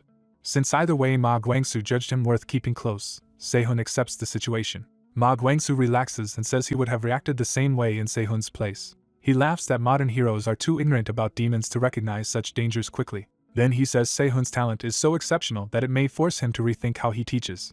As Sehun listens, he wonders how someone who claims to come from a poor background can speak as if valedictorian status at a car cuff is easily within reach. Ma Guangsu studies him with growing curiosity. By the time Sehun leaves, the instructor has already decided the boy will be interesting to investigate further. Later, Sehun calls Yom Songha to ask whether she has chosen what she wants in return for his help. She says she feels uneasy staying indebted to him, and Sehun remarks that she must be exhausting to deal with. After a pause, he asks whether she knows a Babel mage named Louise Valent. Yom Songha says she does not, but agrees to quietly find out where Louise is and what she is doing. When she questions whether he even has the connections to ask for that, she reminds him how powerless he is within the Flame Flower Gate. Sehun lets the jab pass in silence. Yom Songha insists she has other channels and tells him to trust her and wait, leaving Sehun to reflect that her people's skills are a mess too. Sehun recalls Louise Valent as the explosive dog, a figure who was obscure in the past but destined to become a dangerous time bomb. He remembers hearing that her personality only turned vicious after her injury, which means reaching her before that point might change everything. His thoughts are interrupted when Yom Songha reports that Louise has already been found. The information reveals Louise as the second-year salutatorian of the Elemental Department, and once a highly promising cadet. Half a year earlier, her wand exploded during a spar, permanently damaging her mana circuit and forcing her onto medical leave. That confirms to Sehun that he has arrived at exactly the right moment to intervene. Yom Songha adds that Louise is undergoing rehabilitation at UR's General Hospital with no sign of improvement, and sends the full details. Jake suddenly reappears before Sehun can leave. He says he still wants to talk about the promised sword, but Sehun cuts him off. Instead, Sehun shows him the report on Louise's accident and asks whether he knows the 2 students tied to it. Jake recognizes that Gotts Kruger and Pierre Barmet are related by marriage and both belong to the Noblesse network. Sehun offers a deal. If Jake investigates them for him, he will forge the sword within a week. Jake eagerly agrees to do anything if Sehun can really deliver. Sehun's first request is absurdly simple and brutal. Jake must break his arm. He specifies that it should be done as cleanly as possible. The story shifts to UR's General Hospital, where Louise is being treated. Doctors and staff watch tensely as another rehabilitation attempt begins. Louise steadies herself and tries to suppress her fear before starting. She forces herself into the exercise again, determined to prove she can still use magic. She casts Lava Bullet despite her damaged condition. The spell immediately backfires into her body instead of flowing outward. Louise collapses in pain as the attempt fails again. The staff confirm mana backflow and begin emergency mana freeze procedures. The failure triggers traumatic memories of the day her wand exploded during that disastrous spar. The supervising doctor halts the experiment and orders neutralizers and tranquilizers at once. Louise insists she is fine and begs for only a short break so the experiment can continue. The doctor refuses, ends the session, and cuts her rehabilitation attempts down to 50 a day. To Louise, being reduced to beginner-level magic is a humiliation she can barely accept. She tries to protest and keep going anyway. Even while being restrained, she desperately insists she can still do it if given one more chance. The staff warn her to stop drawing out mana, but she keeps shouting that she can succeed. Her desperation turns violent as she lashes out in denial. A tranquilizer finally drops her before she can hurt herself or anyone else. The room falls quiet except for the open window and the fading aftermath of the struggle. When Louise wakes later, her fury has cooled into a flat, exhausted stare. Alone in bed, she bitterly curses herself for ruining her chance in a moment of panic. She admits she was too desperate and acted like an idiot. Instead of wallowing, she decides she needs another path if rehabilitation will not restore her. She thinks she should calm herself with exercise or meditation before trying anything else. As she gets up, someone crashes into her. Annoyed and nursing a bloody nose, she curses the careless stranger.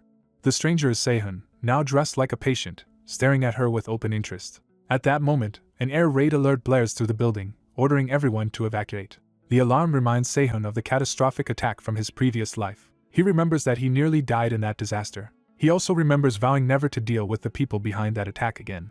Outside, a masked woman floats above the city amid smoke and destruction, signaling the scale of the threat. Her presence confirms that the attack is already underway. Sehun wonders whether this woman is the mastermind and judges her to be at least A-class.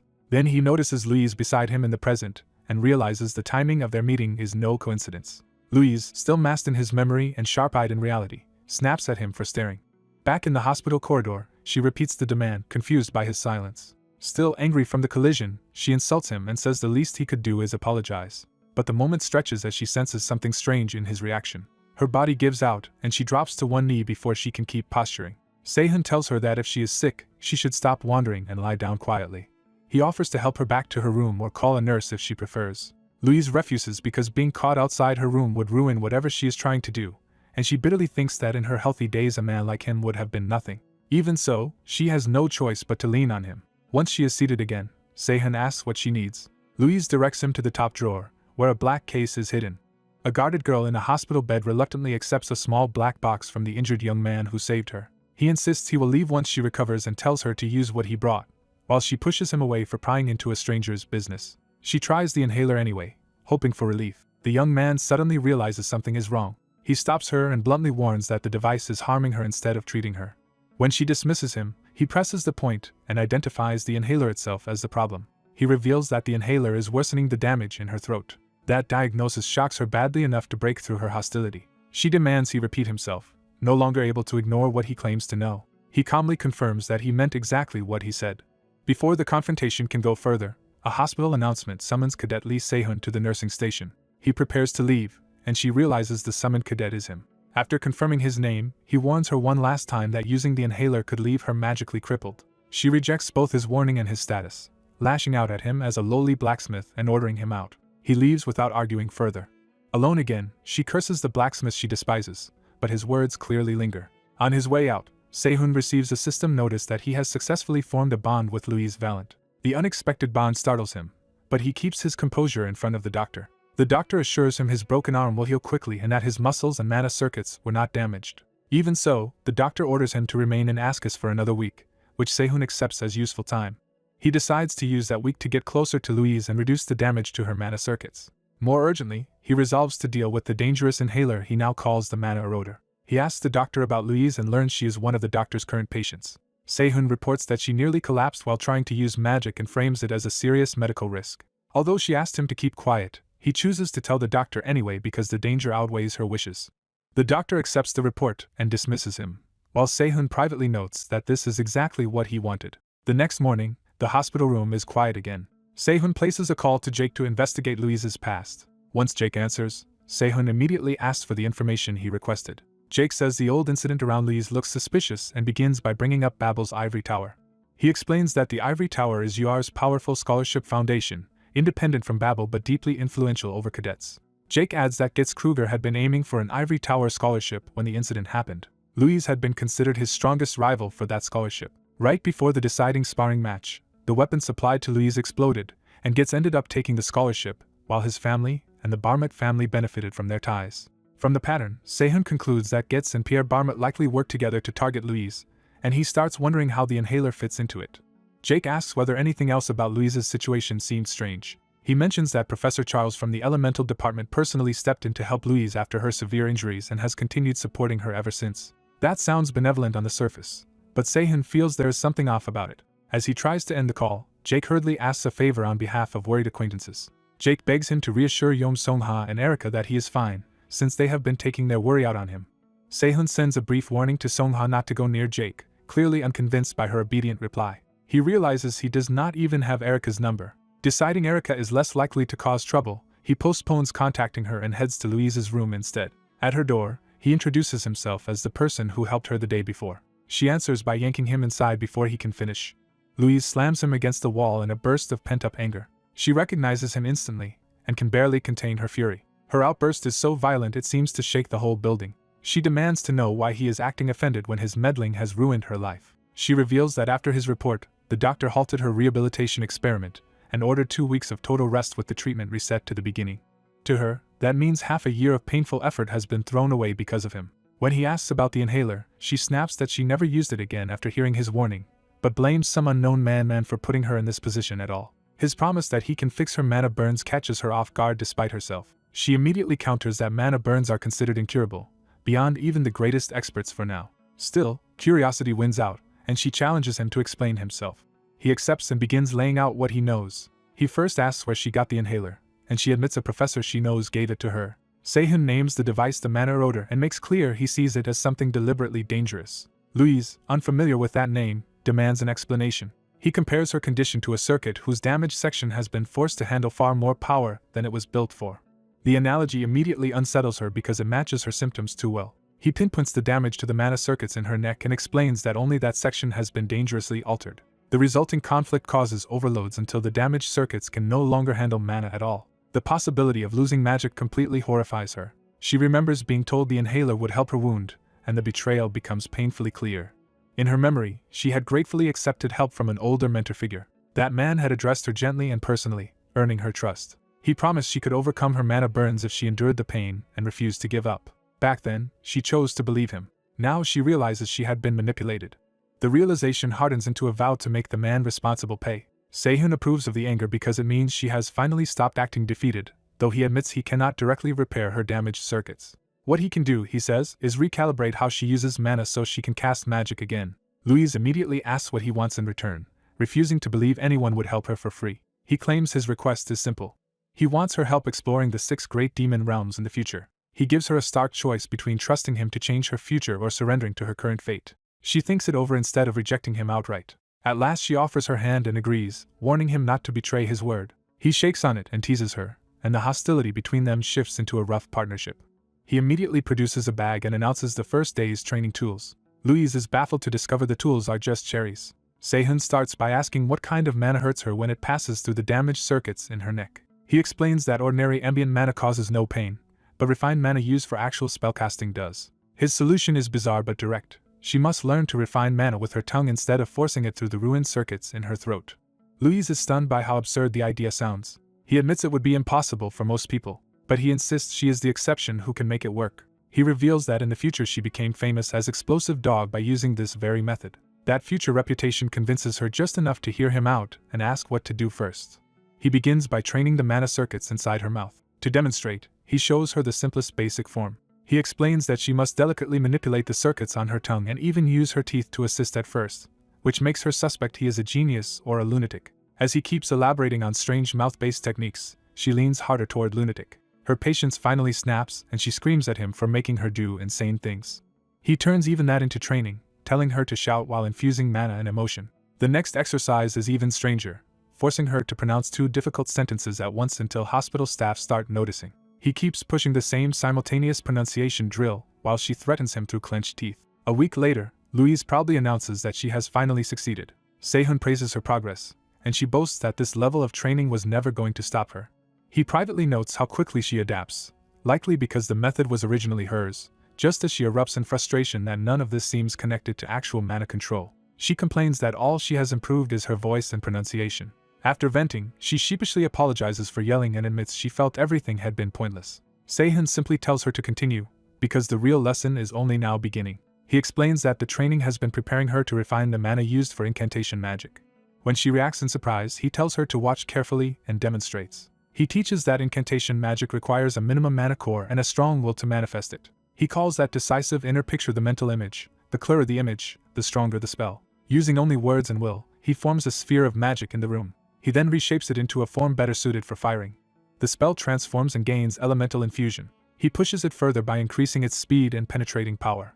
With a final command, he accelerates the projectile. The blast tears through the room and out the window while Louise ducks in shock. Outside, the spell detonates in the sky. Only then does Sehun realize he got carried away and shattered the hospital window. He hurriedly apologizes and promises to pay for the damage. When Louise just stares, he awkwardly asks if she is angry. Instead of anger, she immediately recreates the sphere after seeing it only once. Sehun is genuinely impressed by how perfectly she copies the technique on her first try. Though her version is smaller, she instinctively uses it to rebuild the broken window, proving her control is already exceptional. Sehun reminds her that magic can ignore the ordinary laws of the world. He adds that a word backed by a strong mental image can even overturn the usual laws of magic itself. Overwhelmed by finally touching magic again, Louise refuses to cry yet because her revenge still matters more. She fixes her hatred on the 3 people she believes destroyed her life, and vows not to break until she tears out the throat of the one who ruined hers. Seeing that resolve, Sehun decides she is ready for the next stage of his plan. When she asks what that means, he shows her on his phone. He has already registered her for trauma recovery in the most direct way possible. That recovery begins at the Ivory Tower mock training ground. There, a skeleton he summoned is overwhelming several cadets, causing chaos and drawing attention. The cadets cannot believe a mere skeleton is beating them so badly. Watching from above, Getz Kruger is unimpressed and dismissive of the freshmen. He complains that none of the new students are worth anything. Then he notices his phone vibrating with a new message. He orders the battered cadets, and even the skeleton to clear out so he can focus on it. Another student asks what is happening as the scene empties. Getz receives word that a challenge has been posted on the tower bulletin board. He opens the post and is told the situation has become troublesome. The moment he sees who posted it, his temper explodes. The challenge identifies Louise Valent and makes it unmistakably clear that she is addressing him personally and contemptuously. In the post, Louise declares that after long rehabilitation she can use magic again and now wants to settle the debt from 6 months ago by dueling Getz Kruger. She sets the duel for 1 week later at the martial arts hall and taunts him with false politeness about refusing if he is afraid. The insult lands exactly as intended, and Getz crushes his phone in rage. Humiliated, he swears that whatever her recovery, he will destroy her so thoroughly she will never stand again. Back at the hospital, Louise calls Sehun insane for provoking someone so dangerous.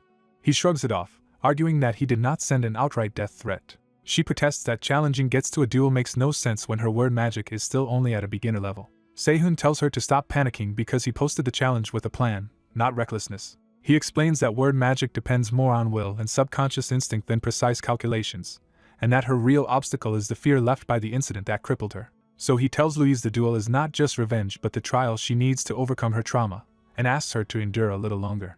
While recovering, Louise worries that losing again will only deepen the trauma she already carries. Lee Sehun immediately rejects that fear and refuses to let her surrender to it. He reassures her that she will not lose to her rival, and as Louise accepts him, a bond forms between them. Louise reveals she has already prepared a supreme-grade waterstone that can greatly specialize mana in his equipment. The quality of the material leaves her briefly stunned. After steadying herself, she asks what kind of training comes next. Sehun answers that the next step is not practice, but a test. He makes the answer deliberately dramatic, heightening her confusion. Then he clarifies that the test will be an oral exam, which catches her completely off guard. As the absurdity sinks in, Sehun starts connecting Louise's accident to something much larger.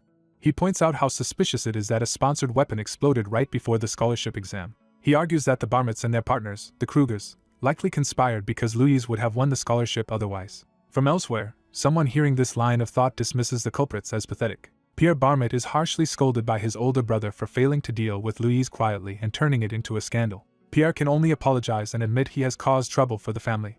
His brother orders him to clean up the mess himself, and warns that involving the family further will only worsen their position. Left alone, Pierre bitterly realizes his brothers would gladly let him fall if it meant dividing the family empire without him. Furious and cornered, Pierre is interrupted by the arrival of Getz. Getz greets him with mocking familiarity, making it clear he has come to exploit Pierre's desperation.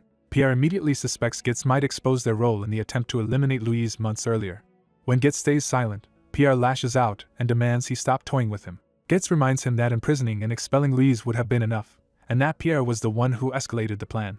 Pierre accepts the blame, but Getz cuts off the apology and demands a real solution. He raises the stakes by warning Pierre that his own succession rights could disappear as well. Only after tightening that pressure does Getz reveal he already has a plan. His solution is not damage control, but a final move to erase the problem completely. Back in the hospital, Sehun studies Louise's bond stone and realizes it has changed from the form he remembers.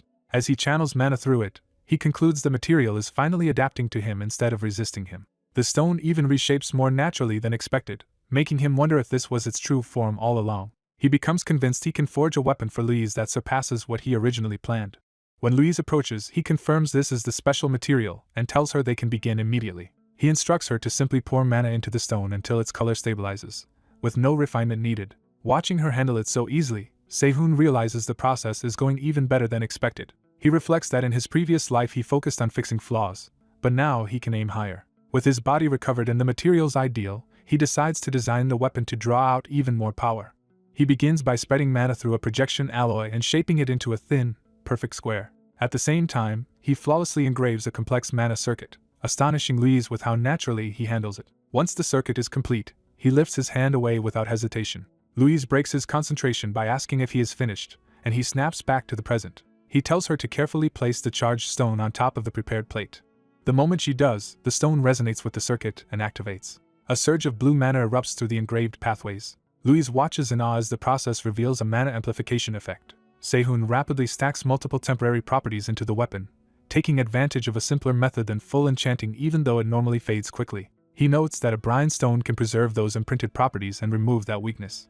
As the forging reaches its peak, Louise realizes he has inscribed 73 separate word magic sigils. The sheer elegance of the result leaves her speechless. The mana-infused plates then assemble themselves along the circuit to complete the weapon's structure. The finished weapon, Vargar, is revealed as a rare, high-quality piece made specifically for Louise and empowered by 73 sigils. Louise eagerly asks to test it, and Sehun warns her to use the weakest magic possible because she will not be able to control it yet. A doctor passes nearby just as the two prepare to try the weapon indoors. Louise's supposedly weak test blast detonates with enough force to wreck the room and send the doctor diving for cover. The doctor stares at the destroyed room in disbelief while Sehun and Louise emerge looking guilty. Louise awkwardly apologizes, while Sehun silently reminds her that even this was her holding back.